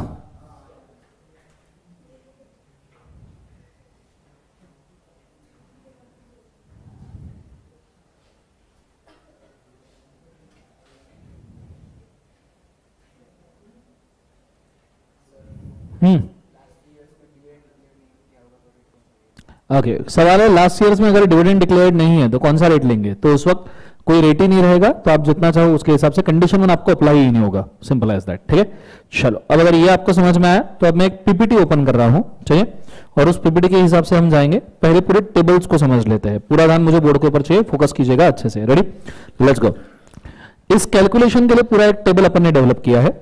अब टेबल इसको पहले समझोगे तो कंडीशंस भी समझ में आएगी और साथ साथ में आप डिविडेंड भी निकाल सकते हो। ठीक है, पूरे अच्छे से ध्यान देना। Table number 1 paid up capital, जो हमको विड्रॉल के लिए जरूरत पड़ती है, paid up capital free reserves का 1/10 ना, है ना। Condition number column number 2 free reserves, फिर उसके बाद में कॉलम नंबर 3 उसका 1/10, उसका क्या बोले बाद उसे 1/10। सो विड्रॉल 1 का कंडीशन कंप्लाई हो गया। विड्रॉल 2 क्या कह रहा था, विड्रॉल 2 क्या कह रहा था, सब जन बोलो एक बार, लाइव स्ट्रीम वाले भी कमेंट करो कि फ्री रिजर्व में 15% बचना चाहिए, बचा हुआ आप ले सकते हो। सो मैंने यहां पे क्या कर दिया, withdrawal 2 is equal to free reserve minus 15% of paid up capital, और पेड अप कैपिटल हमारा यहां पे है ही ऑलरेडी दिया हुआ, बोलो हाँ है ना, तो यूज हो जाएगा। फिर उसके बाद में कॉलम नंबर 5 क्या आना चाहिए, देखो दोनों विड्रॉल के कंडीशंस आ गए, तो कॉलम नंबर 5 क्या आएगा, विड्रॉल 1 विड्रॉल 2 व्हिचएवर इज क्या है बोले एक बार उसे लो, फिर करंट ईयर का लॉस भी निकालना है, सो करंट ईयर लॉस, और फिर आएगा कॉलम नंबर 7 कि भैया 5 मतलब व्हिचएवर इज लोअर विड्रॉल, जो whichever is lower minus current year loss is column number 7। समझ में आ रहा है मैं क्या कह रहा हूं, this is your star column, this is important one, ये आपका स्टार मार्क कॉलम है, ये आपके लिए इंपॉर्टेंट है। समझ में आ रहा है मैं क्या कह रहा हूं, जोर से बोलो सर ना। फिर ले लो average rate of last 3 years, ये हम अज्यूम कर रहे हैं, और average rate in proportion to paid up capital होगा, पेड अप कैपिटल पे डिविडेंड डिक्लेयर होता है ना। So average rate multiplied by paid up capital का कॉलम नंबर 1, ये हम ले रहे हैं कॉलम नंबर 9 में, एवरेज रेट का कॉलम 8 और पेड अप कैपिटल का कॉलम नंबर 1। सो मैंने एवरेज रेट को मल्टीप्लाई किया उधर के काय से बोले एक बार उसे पेड अप कैपिटल से, तो मुझे एवरेज अमाउंट ऑफ डिविडेंड मिला लास्ट 3 इयर्स का। क्योंकि मैं बाकी सब कंपैरिजन अमाउंट में कर रहा हूं तो मैं अभी रेट से कैसे उसको जस्टिफाई करूंगा, तो मैंने परसेंटेज जो है average percentage of last 3 years वो मैंने पेड अप कैपिटल को मल्टीप्लाई करके अमाउंट में कन्वर्ट कर लिया, बिकॉज मुझे व्हिचएवर इज लोअर रेट नहीं चाहिए, मुझे व्हिचएवर इज लोअर अमाउंट चाहिए है, तो मैंने उसको अमाउंट में कन्वर्ट कर लिया। अब कॉलम नंबर 9 इज अगेन और स्टार मार्क कॉलम, क्योंकि लास्ट 3 इयर्स का एवरेज रेट और विड्रॉल की कंडीशन, दो स्टार मार्क कॉलम आपको जो दिख रहे हैं, column number 7 and column number 9, column number 7 and column number 9, इनमें से व्हिचएवर इज क्या लू, जोर से बोलो व्हिचएवर इज लोअर। अब इतना मैं दे सकता हूं, दिस इज जेड, इतना मैं दे सकता हूं, दिस इज केवल एक बार से जेड। समझ में आ रहा है सबको, हाँ है ना। So will column call this column as क्या बोले से जेड, पर मुझे एक्चुअली देने की इच्छा कुछ और हो सकती है, column number 11। So 11 column is actual, so last 12 column Z और actual whichever is lower. Actual declaration, आप ये एक्चुअल डिविडेंड मुझे देना है and this is actual declaration, this is actual का एक बार डिक्लेरेशन जो एक्चुअली लोअर है column number 10 and column number 11 का। समझ में आ रहा है सबको, हाँ ना, जोर से बोलो सर ना। चाहिए तो 2 मिनट के लिए सभी कॉलम्स पे खुद को सेटिस्फाई कर लो कि क्या क्या है, कैसा पुट किया है, सही है गलत है क्या है। लाइव स्ट्रीम में किसी को दिक्कत है तो सवाल पूछ लीजिए प्लीज कॉलम के बारे में। लाइव स्ट्रीम में सबको समझ में आ रहा है कि प्लीज बताइएगा।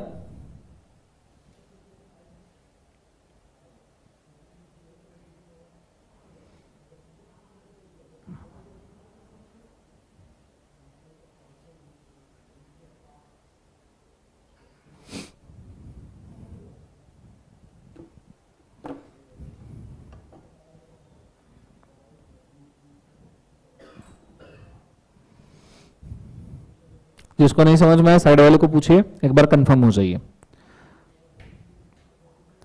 चलो सबको समझ में आया है, I hope so. Live stream में किसी को कोई दिक्कत नहीं है, एक बार कंफर्म कर दीजिए लाइव स्ट्रीम में यस समझ में आ गया करके, तो आगे बढ़ जाएंगे।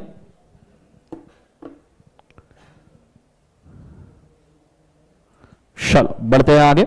पूरा ध्यान अब मुझे बोर्ड के ऊपर चाहिए, फोकस कीजिएगा अच्छे से। कैलकुलेशन शुरू होता है, कैलकुलेटर्स की जरूरत लास्ट एग्जांपल तक तो नहीं पड़ेगी, बट फिर भी निकाल लीजिए। रेडी, लेट्स गो, स्टार्ट करते हैं, ध्यान देना। रेडी, अब कैलकुलेटर निकालना मतलब 1 + 2 = 3 भी कैलकुलेटर पे मत करना, जो ओवरली हो रहे कैलकुलेशन वो कर लेना जीवन में। Ready, let's go.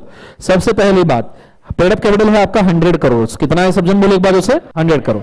Free reserves में बोल रहा हूं 60 करोड़ से, कितना है बोले एक बार, 60। So paid up capital plus free reserves 160 crore, उसका 1/10 कितना होगा, 16। अब विड्रॉवल टू थोड़ा गौर से, फ्री रिजर्व में 15% ऑफ पेड अप कैपिटल रखो ना। पेड अप कैपिटल 100 करोड़ से 15% ऑफ 100 करोड़ इज 15, 60 करोड़ में 15 बचना चाहिए, तो आप कितना विड्रॉ कर सकते हो, 45। कंसेप्ट समझ में आ रहा है। नाउ विड्रॉल 1 और विड्रॉल 2 विच एवर क्या लेना है, लोअर, तो क्या आएगा 16। करंट ईयर लॉस हम अज्यूम कर रहे हैं कि इफ इट इज 4, तो आपका कॉलम नंबर 7 डिस्ट्रीब्यूटेबल कितना आएगा बोले बाद उसे, डी, दैट इज 12। ये डिस्ट्रीब्यूटेबल आया, ये क्या आया बोले बाद उसे, डिस्ट्रीब्यूटेबल।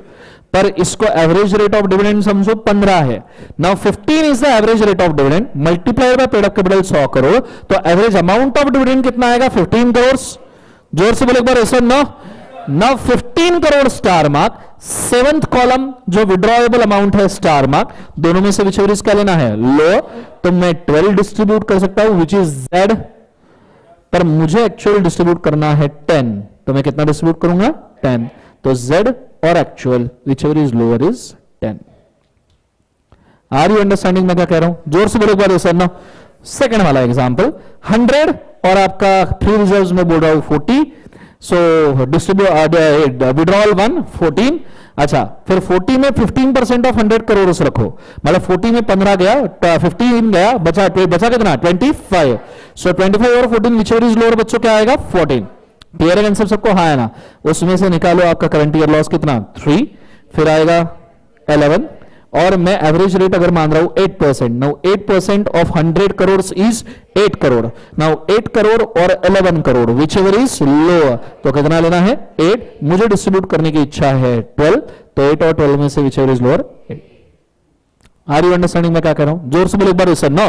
नेक्स्ट वाला एक और एग्जांपल करते हैं बच्चों, फिर आपने आराम से देख लेना। 100 और 20 करोड़, तो विड्रॉल 1 कितना आएगा, 12, और 20 करोड़ में 15 करोड़ वैसे ही रखने हैं, 15% वैसे ही रखने, तो विड्रॉल टू कितना आएगा, 5।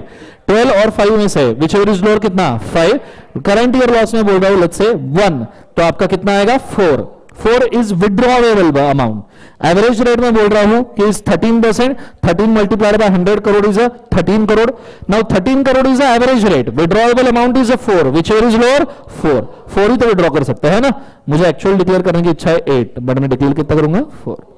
कंसेप्ट समझ में आ रहा है मैं क्या कह रहा हूं बच्चे। और एग्जांपल्स है वो एक बार आप खुद टैली कर लीजिए, बोर्ड के ऊपर दिए, आपके बुक में भी दिए हैं, कुछ पॉइंट वाइज फॉर्म में भी एग्जांपल है, उसके कैलकुलेशन। एक सिर्फ यहां पे करेक्शन है आई गेस, 72 जो है उसके जगह पे आपको 52 चाहिए, दैट इज ओनली करेक्शन, बाकी पूरा टैलीड है, ठीक है। Go for it first, check कर लीजिए, खुद को सेटिस्फाई कर लीजिए। लाइव स्ट्रीम में सबको समझ में आ रहा है क्या, प्लीज बताइएगा।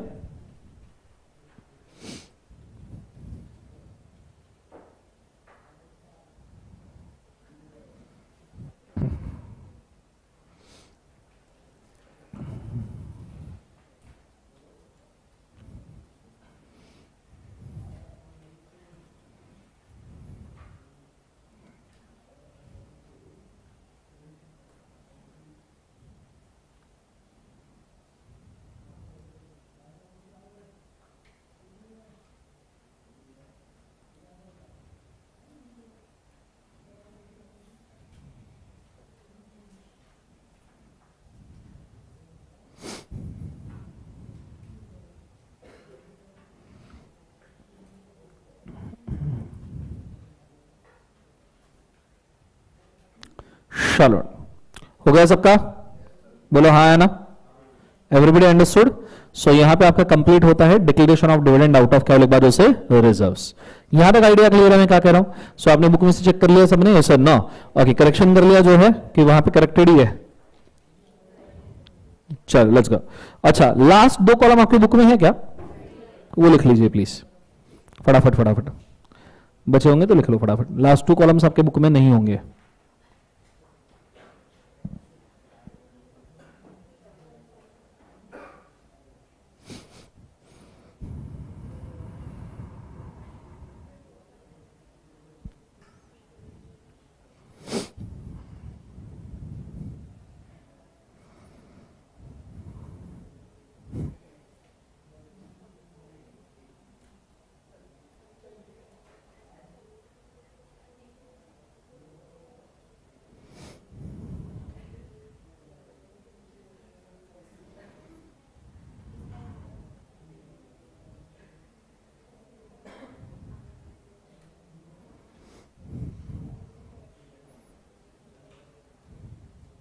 Sure. Done, everybody?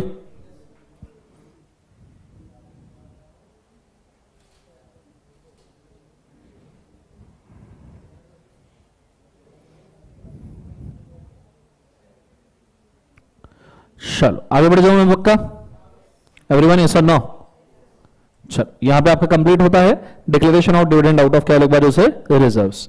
ठीक है, अब आप वापस से आ जाइए नोट्स के ऊपर पूरा का पूरा. नोट्स किधर गए जीवन में.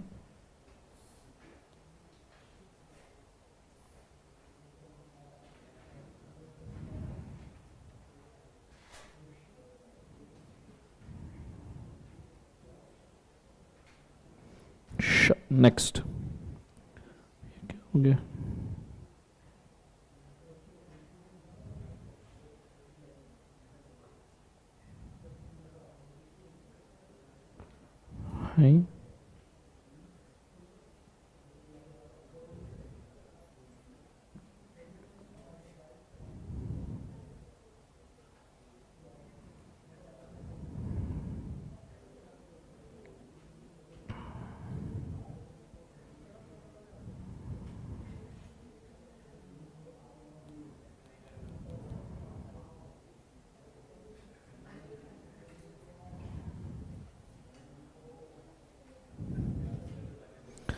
चलो सो आप आ जाइए आपके नोट्स के अंदर.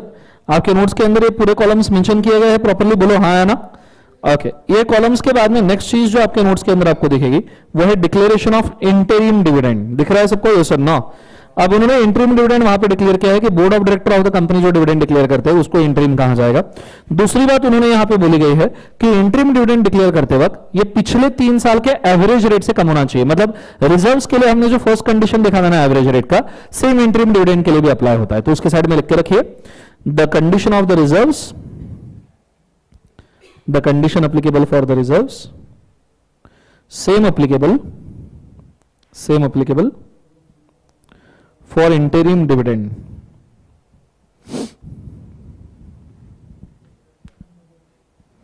Same applicable for interim dividend. Condition number 1 सिर्फ. हाँ डन एवरीबॉडी. उसके बाद में उन्होंने 2-3 प्रोविजन दिए हैं मिसलेनियस वाले, आप चाहो तो उसको पढ़ सकते हो. फिर सेक्शन 127 है जो हमारा ऑलरेडी हो चुका है. बोलो हाँ या ना. फिर सेक्शन नंबर 124 है जो हमारा ऑलरेडी हो चुका है, हमने देख लिया. बोलो यस और नो. 125 के बाद में आता है आईपीएफ. आईपीएफ थोड़ा सा मेरे तरफ पेंडिंग रख दीजिएगा. उसको ले ही लेते हैं बुला के एक बार, होल्ड. और फिर उसके बाद में सेक्शन नंबर आता है 126 dividend should be in abeyance. दिख रहा है सबको. ओके मैं एक बार समझा दूं dividend should be in abeyance को, और उसको बाद में आपने रीड कर लेना. ठीक है, सिंपल सी बात है. नॉर्मली कंपनी जब डिविडेंड या बोनस डिक्लेयर करती है और डिविडेंड बोनस डिक्लेयर करने के बाद समझो मिस्टर एक्स ने डिविडेंड ट्रांसफर शेयर ट्रांसफर किए वाई को, तो एक बहुत बड़ा डिस्प्यूट हमेशा क्रिएट होता है कि डिविडेंड एक्स को मिलना चाहिए या वाई को मिलना चाहिए. डिविडेंड मिलना किसको चाहिए, सबसे बड़ा प्रॉब्लम यहां पे क्रिएट होता है. तो नॉर्मली जब तक डिस्प्यूट सॉल्व नहीं होता तब तक आपने जो डिविडेंड है वो अबेयंस में रखना चाहिए. अबेयंस मतलब होल्ड पे रखना चाहिए. और कोर्ट का जब डिसीजन आएगा उस वक्त आपने डिविडेंड या बोनस डिस्ट्रीब्यूट कर देना चाहिए. बस इतना ही लिखा है, तो उसके साइड में नोट डाल दो. द डिविडेंड और the bonus shall be held, the dividend और the bonus shall be held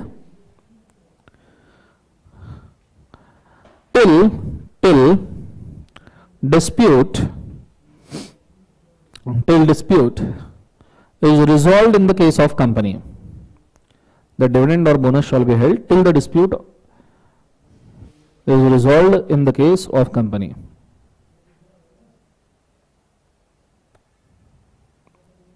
Full stop. Clear समझे हाँ है ना. एक बार सेक्शन 126 रीड करके देखो फटाफट. गो फॉर इट फास्ट.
126 सबने रीड कर लिया, बोलो हाँ या ना।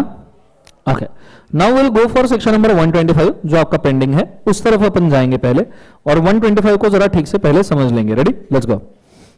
So dividend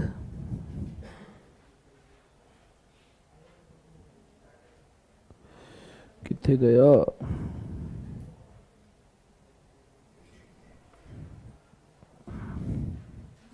yes got it. अब हम देख रहे हैं सेक्शन नंबर 125 वाला चार्ट। कौन सा वाला बोले बार उसे 125। पूरा फोकस बोर्ड के ऊपर रखिएगा, कॉन्सेंट्रेट कीजिएगा अच्छे से, तो 125 पूरा का पूरा आपका फिनिश हो जाएगा। यहाँ पे एक सिंगल चार्ट बनाया है पूरे 125 के लिए, इंक्लूडिंग कौन सी चीजें ट्रांसफर होगी, कौन सी चीजें विड्रॉ हो सकती है, और साथ साथ में इसको मैनेज करने के लिए किसको अपॉइंट किया है, ध्यान दीजिएगा। सबसे पहले इन्वेस्टर एजुकेशन प्रोटेक्शन फंड में हमने कुछ 14 पॉइंट देखे थे कि 14 चीजें इन्वेस्टर एजुकेशन प्रोटेक्शन फंड में ट्रांसफर होती है, मतलब डिपॉजिट होती है। नाउ व्हाट इज रिक्वायर्ड कि ये 14 चीजें अलग अलग याद रखना मुश्किल है। आपको अगर एग्जाम में पूछा कितनी चीजें ट्रांसफर होती है तो आप 14 एक साथ लाइन से नहीं लिख सकते, तो हमने इसको कैटेगराइज किया है कुछ 4 पार्ट्स में, 4 ऐसे कैटेगरीज किए हैं जिसमें 3-4 पॉइंट आएंगे तो आपको याद हो जाएगा। जैसे कैटेगरीज है, सबसे पहला गवर्नमेंट कैटेगरी, मतलब गवर्नमेंट की तरफ से क्या आ रहा है। दूसरा ट्रांजिशन कैटेगरी, मतलब ओल्ड एक्ट से न्यू एक्ट में क्या क्या ट्रांसफर हो रहा है। तीसरा अनपेड कैटेगरी कि कौन सी चीजें अनपेड है और आईपीएफ में ट्रांसफर कर रहे हैं। और चौथा other income and amounts category, मतलब दूसरा कौन सा इनकम है, दूसरे कौन सा अमाउंट्स है वो हम ट्रांसफर करेंगे। ठीक है, अब गवर्नमेंट कैटेगरी से आईपीएफ में क्या क्या आ रहा है, इन्वेस्टर एजुकेशन प्रोटेक्शन फंड में क्या क्या ट्रांसफर हो रहा है। तो गवर्नमेंट, सेंट्रल गवर्नमेंट के ग्रांट्स है, डोनेशंस है, सीजी वगैरह दे रहा है जो गवर्नमेंट कंपनीज के लिए। जनरल रेवेन्यू अकाउंट, मतलब गवर्नमेंट के यूनियन के फंड में जितना अमाउंट है उसमें से कुछ आ रहा है। कई बार आईपीएफ के मैनेजमेंट के लिए सैलरीज वगैरह देनी पड़ती है, तो गवर्नमेंट ऑफ इंडिया से पैसा आता है सैलरीज वगैरह का वो। साथ में grants, fees, charges received by IPF authority, as a authority अगर उनको किसी ने कोई फीस चार्ज किया है, फीस वगैरह दिया है वो। और सबसे आखिरी इनकम फ्रॉम आईपीएफ अथॉरिटी, मतलब आईपीएफ अथॉरिटी ने ये फंड को किधर इन्वेस्ट किया, म्यूचुअल फंड वगैरह में या किसी शेयर्स में इन्वेस्ट किया या एफडी किया, तो उससे आने वाला इनकम। फिर उसके बाद में दूसरा ट्रांजिशन अमाउंट। ट्रांजिशन अमाउंट मतलब ये बैलेंसेस ओल्ड एक्ट में थे, ये अब नए एक्ट में आईपीएफ में आ रहे हैं। जैसे ओल्ड एक्ट के आईपीएफ का बैलेंस, ओल्ड एक्ट में 1956 में आईपीएफ था, उसका बैलेंस निकाल के नए इसमें डाला।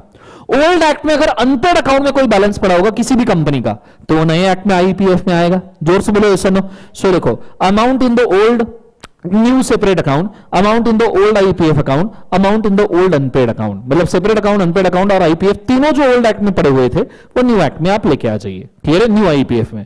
फिर अनपेड और unclaimed amount. What is unpaid और अनक्लेम्ड अमाउंट?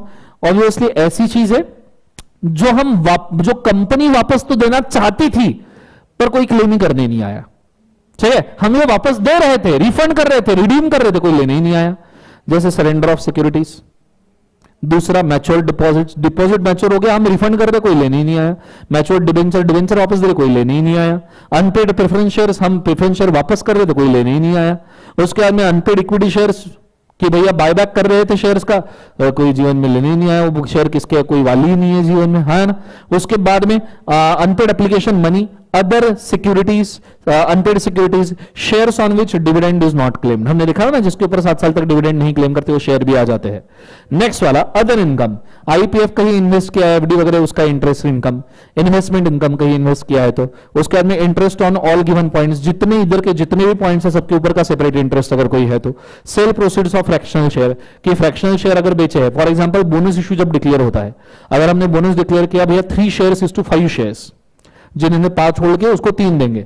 अब समझो ये 2 लड़कियों ने, इसने 3 होल्ड किए, इसने 2 होल्ड किए, दोनों ने मिलकर 5 होल्ड किए, तो अब हमने जो 3 बोनस डिक्लेयर किया है वो इनको थोड़ी देंगे, क्योंकि एक ने 3 होल्ड किए, एक ने 5 होल्ड किए, हम तो दे, एक ने 2 होल्ड किए, हम तो दे उसी को रहे हैं ना जिसने 5 होल्ड किए।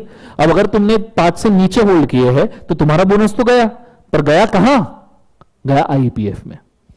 समझ में आ रहा है सबको? हाँ है ना। फ्रैक्शनल शेयर्स कि भैया बोनस डिक्लेयर किया था पर किसी को मिलने ही वाला क्योंकि उसने कम होल्ड किए थे, तो आईपीएफ में चला आएगा, क्योंकि वो किसी का नहीं है, ना वो कंपनी रख सकती है ना वो शेयर होल्डर रख सकता है।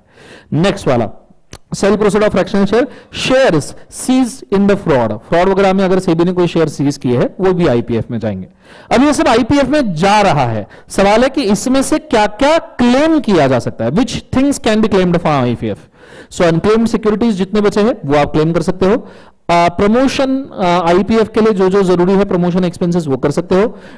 Distribution of disgorged amount. What is disgorge amount? कि भाई साहब ऐसा समझ लो कि भैया आईपीएफ का पैसा कहीं लगा है और कोई बंदा अगर उसको क्लेम करने आया उसका डिविडेंड वगैरह, तो हम जहां पैसा लगा है वहां से निकाल के दे देंगे. डिस्गॉज मतलब कि अप्लाइड फंड्स को भी विड्रॉ करके हम रिफंड करने वाले हैं. क्लियर है? नेक्स्ट वाला रिफंड ऑफ लीगल एक्सपेंसेस. कि भाई लिटिगेशन वगैरह का एक्सपेंसेस किया है, डिविडेंड क्लेम करने के लिए आपको कुछ फाइलिंग वाइलिंग लीगल केस करना पड़ेगा ना, हाँ है ना. और सबसे आखिरी other purpose as per law. Law के अदर पर्पज के लिए आप इसको यूज कर सकते हो. तो ये सब चीजें आईपीएफ से रिफंड हो सकती है. डिविडेंड तो मिल ही सकता है, शेयर्स भी मिल सकता है, एक्सेट्रा. नीचे आईपीएफ का मैनेजमेंट कौन देखेगा?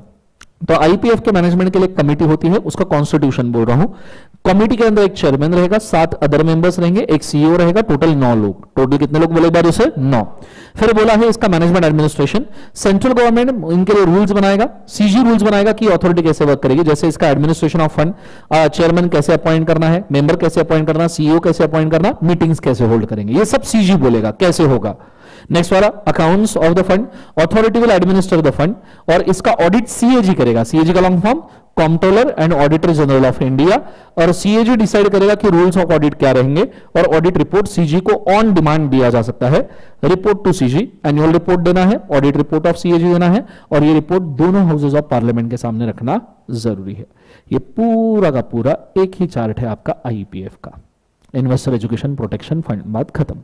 क्लियर है कंसेप्ट? इसी को आप पॉइंट वाइज फॉर्म में जो भी पूछा बस उसको पॉइंट वाइज फॉर्म में कन्वर्ट करो, लिख लो, बात खत्म हो जाएगी. ठीक है, मैं चाहूंगा इसको लिख के रखिए. गो फॉर इट फास्ट.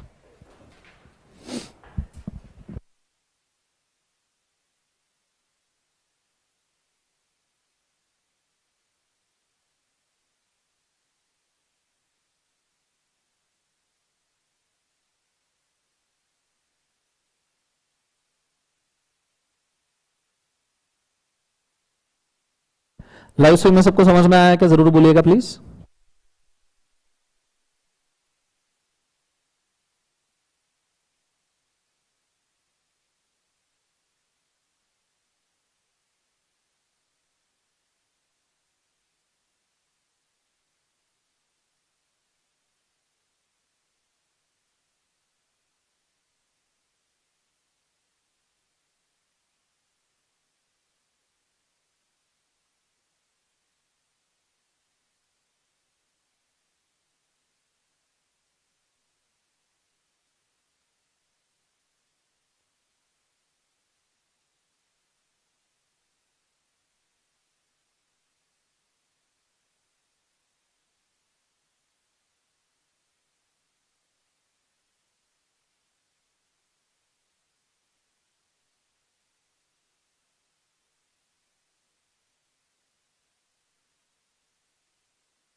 ऊपर के सब हुए हैं।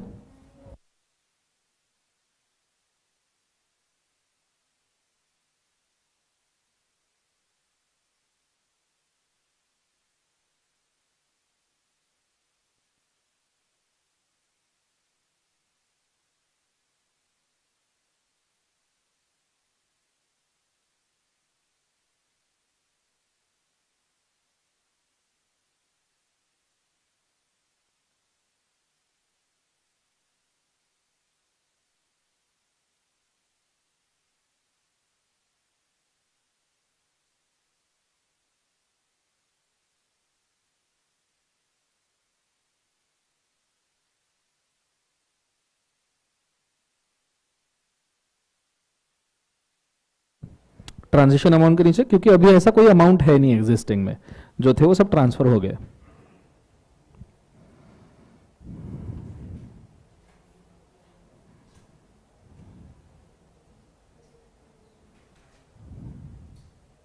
बाकी है क्या?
चलो, ऊपर का लिखना हो गया है।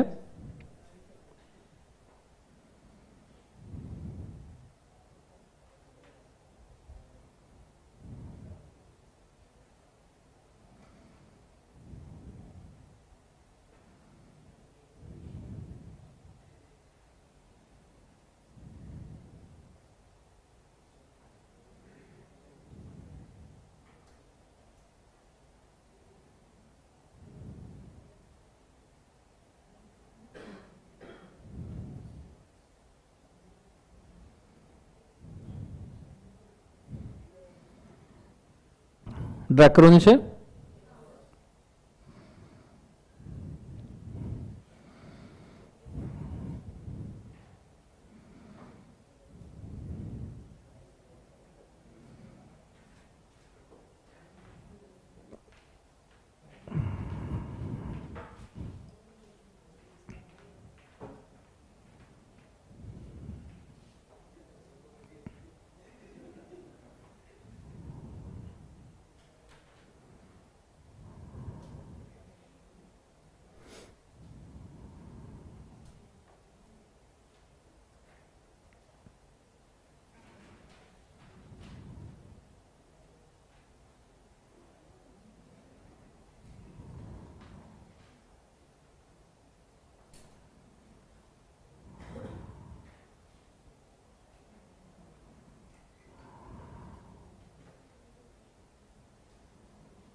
चलो, डन।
चलो डन एवरीबॉडी।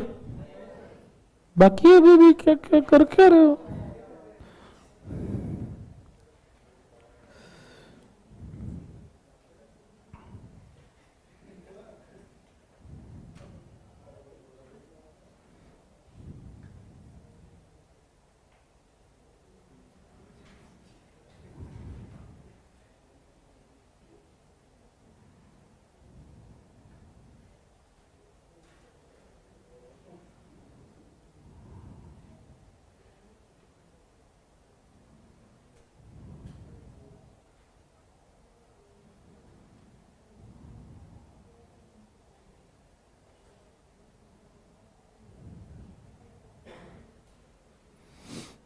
डन।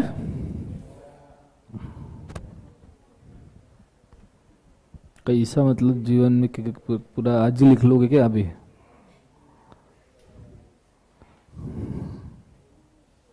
4 साल हो गए लिख रहे।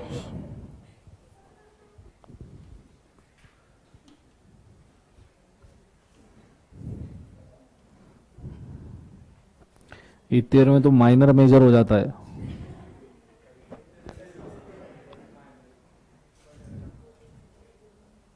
नहीं तो क्या?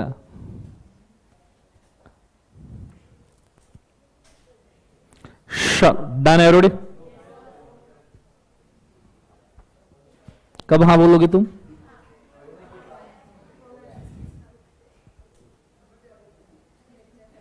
अपनी अपनी बुक में लिख रहे हो ना कि साइड वाले घर वालों की कोई लाई है दोस्त वो उसकी बुक, उसको भी लिख रहे हो कि उसके भी बना के देता हूं चार्ट जीवन में।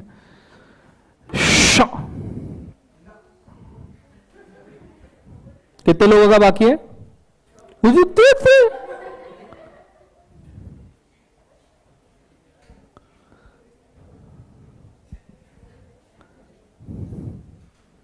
5 years से लिख रहे हैं, बहुत बढ़िया।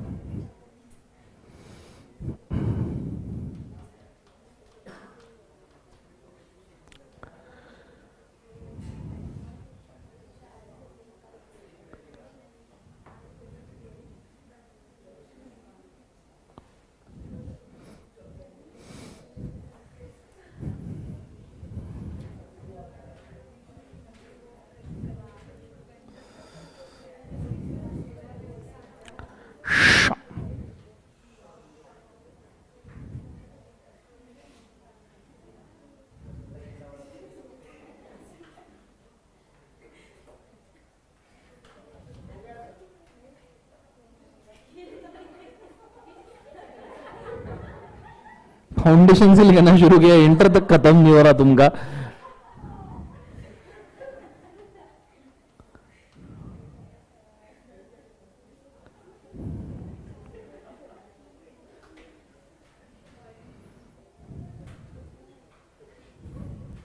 डन।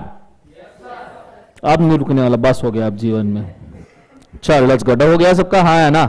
सो यहाँ पे आपका आईपीएफ का भी सेक्शन नंबर 125 हो जाता है खत्म। यहाँ तक आइडिया क्लियर है? एक चार्ट आपका इंटरेस्ट वाला बाकी है, वो मैं आपको दिखा दूं। ठीक है, आ जाइए आप पेज नंबर 8.13 पे।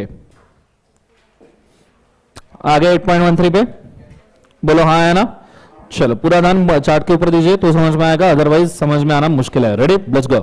Focus focus focus, let's go.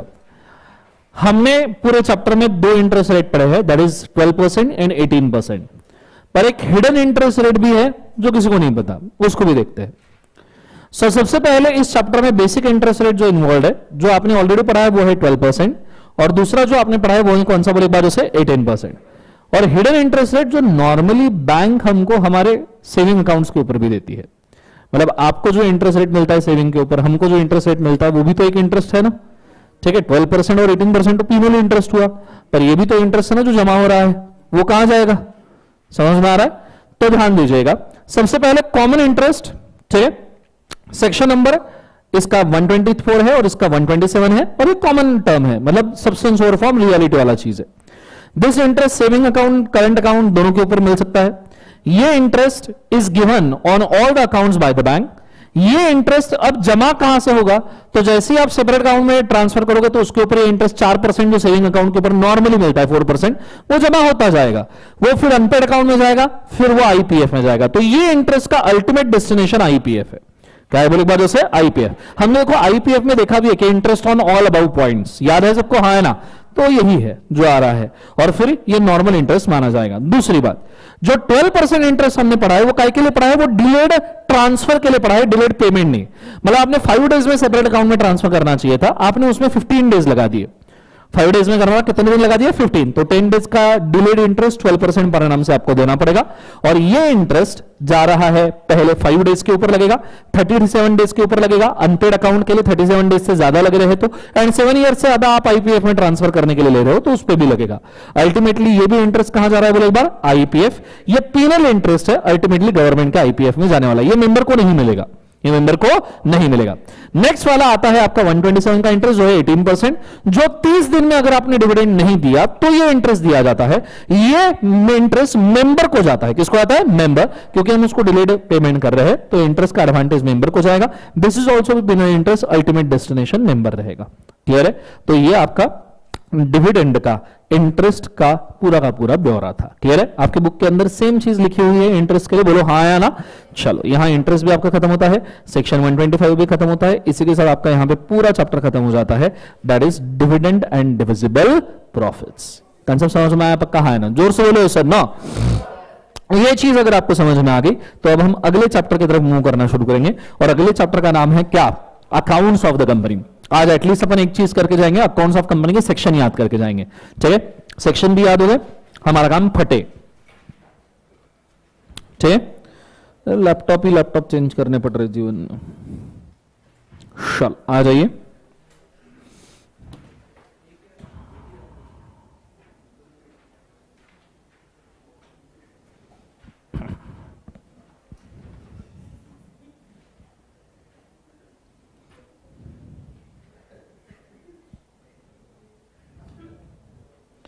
ऐसा क्या सर्च कर रहा है ये? दिल नहीं गया। Let's go. आ जाइए। Are you ready? चलो, अकाउंट्स ऑफ कंपनी चैप्टर शुरू करते हैं। पूरा ध्यान बोर्ड के ऊपर चाहिए, कॉन्सेंट्रेट करना अच्छे से। Ready? Let's go. So first and foremost thing, accounts of company chapter के अंदर पहली चीज जो आपको समझ में आनी चाहिए वो है कि ये चैप्टर के अंदर 10 ही सेक्शन है। कितने सेक्शन है बोले एक बार? 10। So if we go for accounts of company,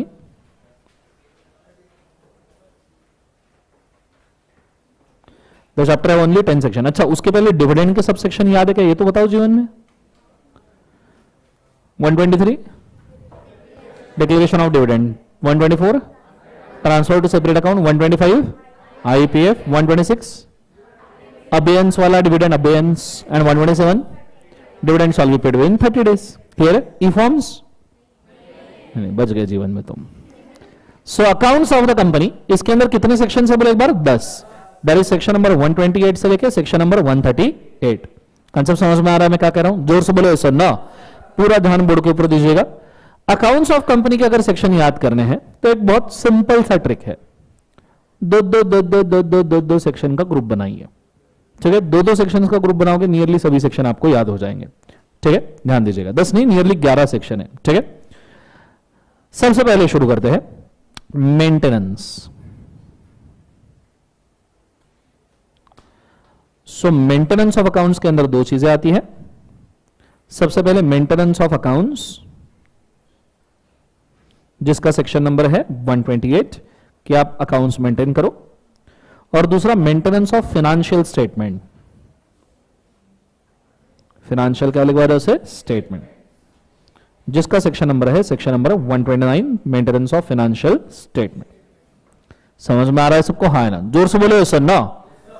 फिर उसके बाद में आता है दूसरा ब्रैकेट कि आप मेंटेन कर रहे हो तो इसका आरआर करो। आरआर मतलब रिवीजन एंड रीओपनिंग। जोर से बोलो, क्या बोलना है? नाला को अच्छा सोचो भिखारी लोगों। सो रिवीजन एंड क्या बोले एक बार उसे? रीओपनिंग। फोकस।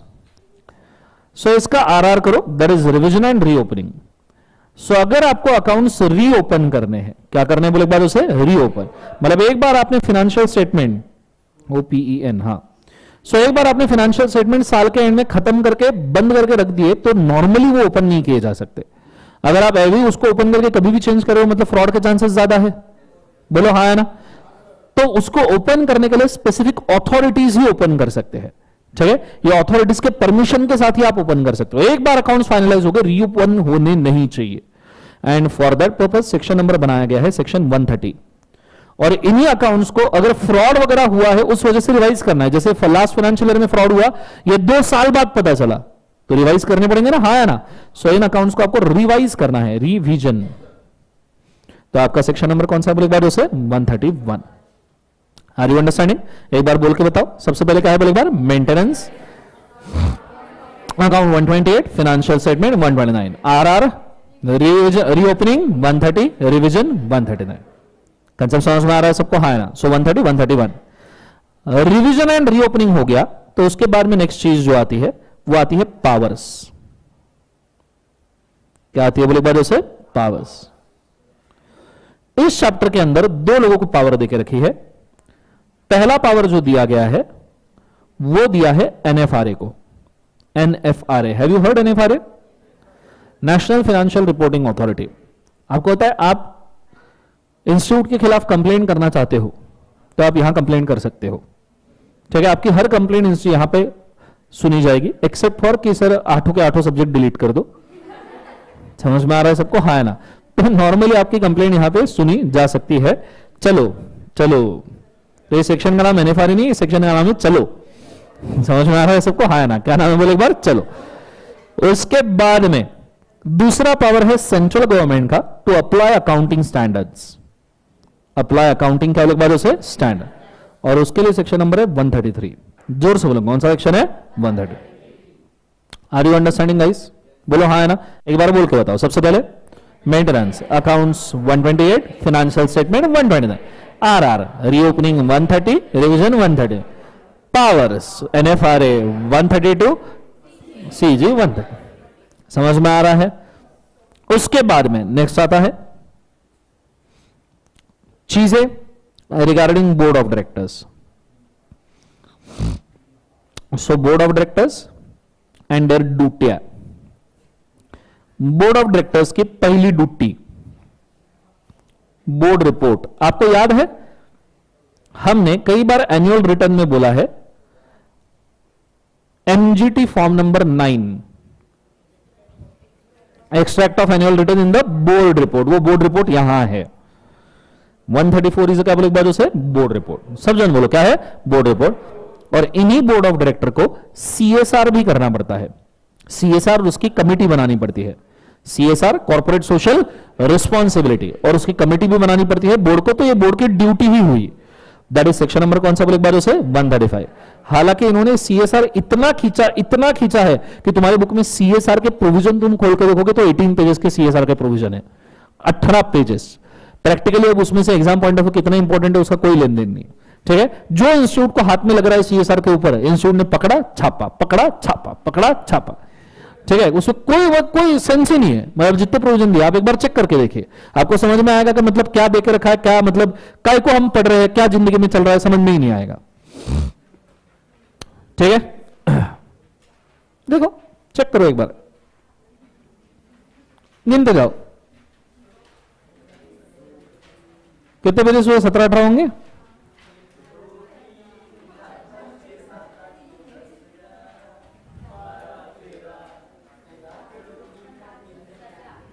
पंद्रह 17 ना, 14 कहां से, इसमें 17 तो इसमें कैसे 14 होंगे। एक काम करो, मैंने पेज नंबर डाले ना वो सिर्फ गिनो, वो माइनस करो और मेरे को बताओ कितना है जिंदगी के अंदर। सीरियसली यार। सो एक बार वापस से बोलो। सबसे पहले maintenance account section number 128, financial statement 129, reopening 130, revision 130, powers of NFRA 132, powers of CG accounting standard 133, board report 134, CSR committee 135। Clear है सबको, हाँ है ना। फिर उसके बाद में आता है that is provisions regarding financial statement. Provisions for financial statement. इसके अंदर दो पार्ट. अगर फिनेंशियल स्टेटमेंट इंस्पेक्ट करने हैं बाय मेंबर्स, इंस्पेक्शन बाय किसने बोले एक बार उसे? मेंबर. सेक्शन नंबर है 136. सेक्शन नंबर कौन सा है बोले एक बार? 136. एंड अगर फाइनेंशियल स्टेटमेंट्स फाइल करने हैं, फाइलिंग ऑफ फाइनेंशियल स्टेटमेंट, ये सेक्शन अपना हो चुका है. याद है एनुअल रिटर्न के साथ में मैंने लिया था कि 30 दिन में फाइनेंशियल स्टेटमेंट, 60 डेज में एनुअल रिटर्न. याद है? That is section number 137. ये अपना हो चुका है. कंसेप्ट समझ में कुछ याद आया क्या गजनी लोगों? सो ये 137. लास्ट एक बचता है इंटरनल ऑडिट. ये सेक्शन यहां होना ही नहीं चाहिए था, ये ऑडिट चैप्टर में होना चाहिए था, पर इंटरनल ऑडिट उन्होंने क्या नशा करके रखा क्या, और इमीडिएटली 139 से ऑडिट चैप्टर शुरू भी कर दिया. पर नहीं, 138 अकाउंट्स में रखेंगे बोले हम. कंसेप्ट समझ में आ रहा है सबको? हाँ है ना? जोर से बोलो ऐसे ना. सो एक बार वापस से बोलो. Maintenance accounts 128, financial statement 120, reopening 130, revision 130, NFRA 132, CG के power 130, board report 134, CSR 135, inspection of financial statement by member 136, filing 137, internal audit 138. Concept समझ में आया मैं क्या कह रहा हूं? दो दो दो दो दो दो, दो में डिवाइड करो, 5 ब्रैकेट याद रखो, बात खत्म हो गई. लिख लो इसको. गो फॉर इट फास्ट. बैटरी खत्म हो रही है, उसके पहले लिख लो.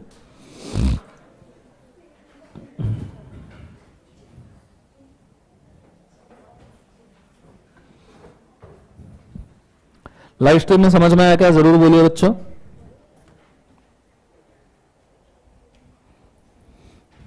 दे हाँ, मतलब बंद हो गया क्या?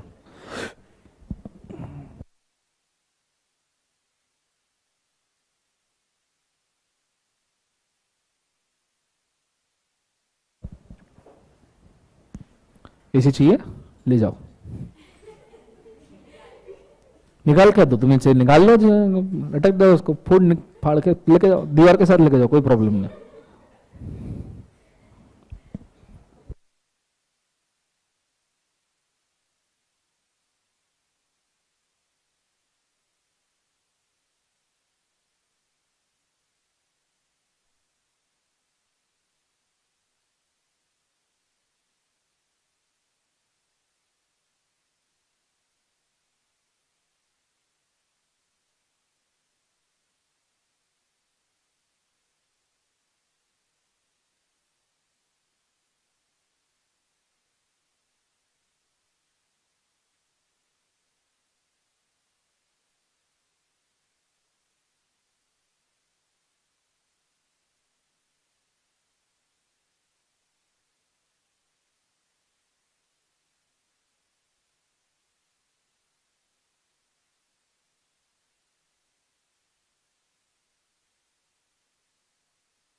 चलो डन एवरीबॉडी.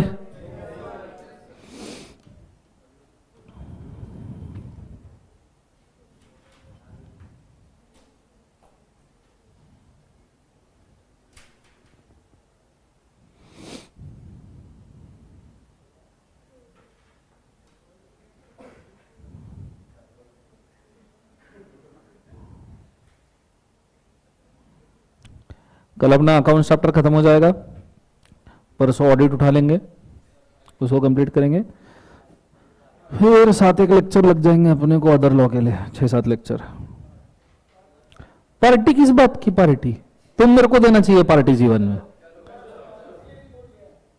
है? क्या बता दे? तुमको मेरे को पार्टी देनी है? ये बात अभी अभी थ्रोट इन्फेक्शन से बाहर आए हो, 2-3 दिन रुक जाओ।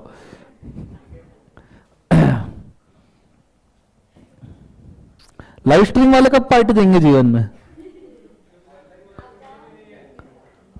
हाँ, मैं जाऊं उनके घर पे पार्टी लेने के लिए? काम मतलब खाए पिया कुतनी, गिलास फोड़ा 12 ना।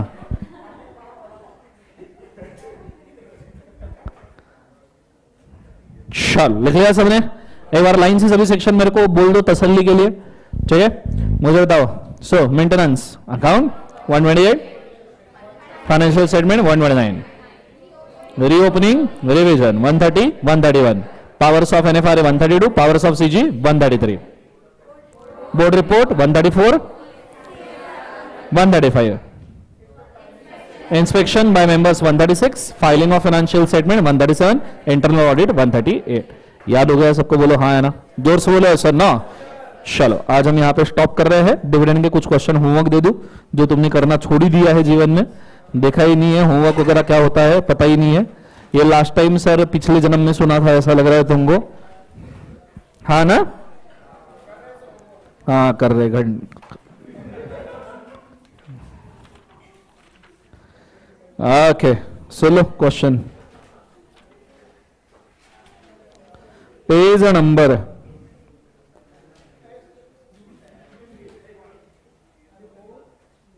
8.4, प्रैक्टिस मैनुअल का सवाल पहला वाला।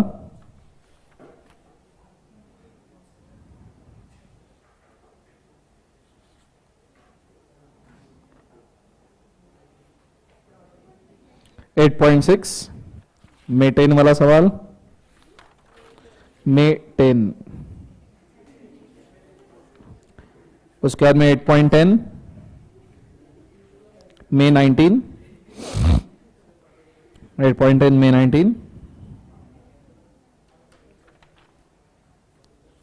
आफ्टर दैट 8.12 नवंबर 11,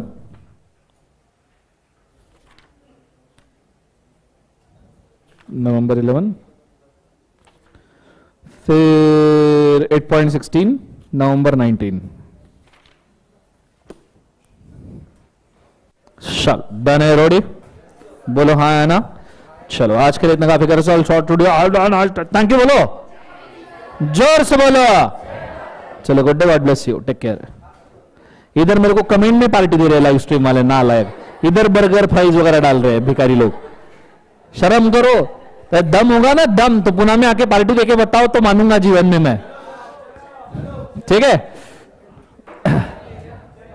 दम होगा दम तो पुणे में आओ और पार्टी देके दिखाओ मेरे को।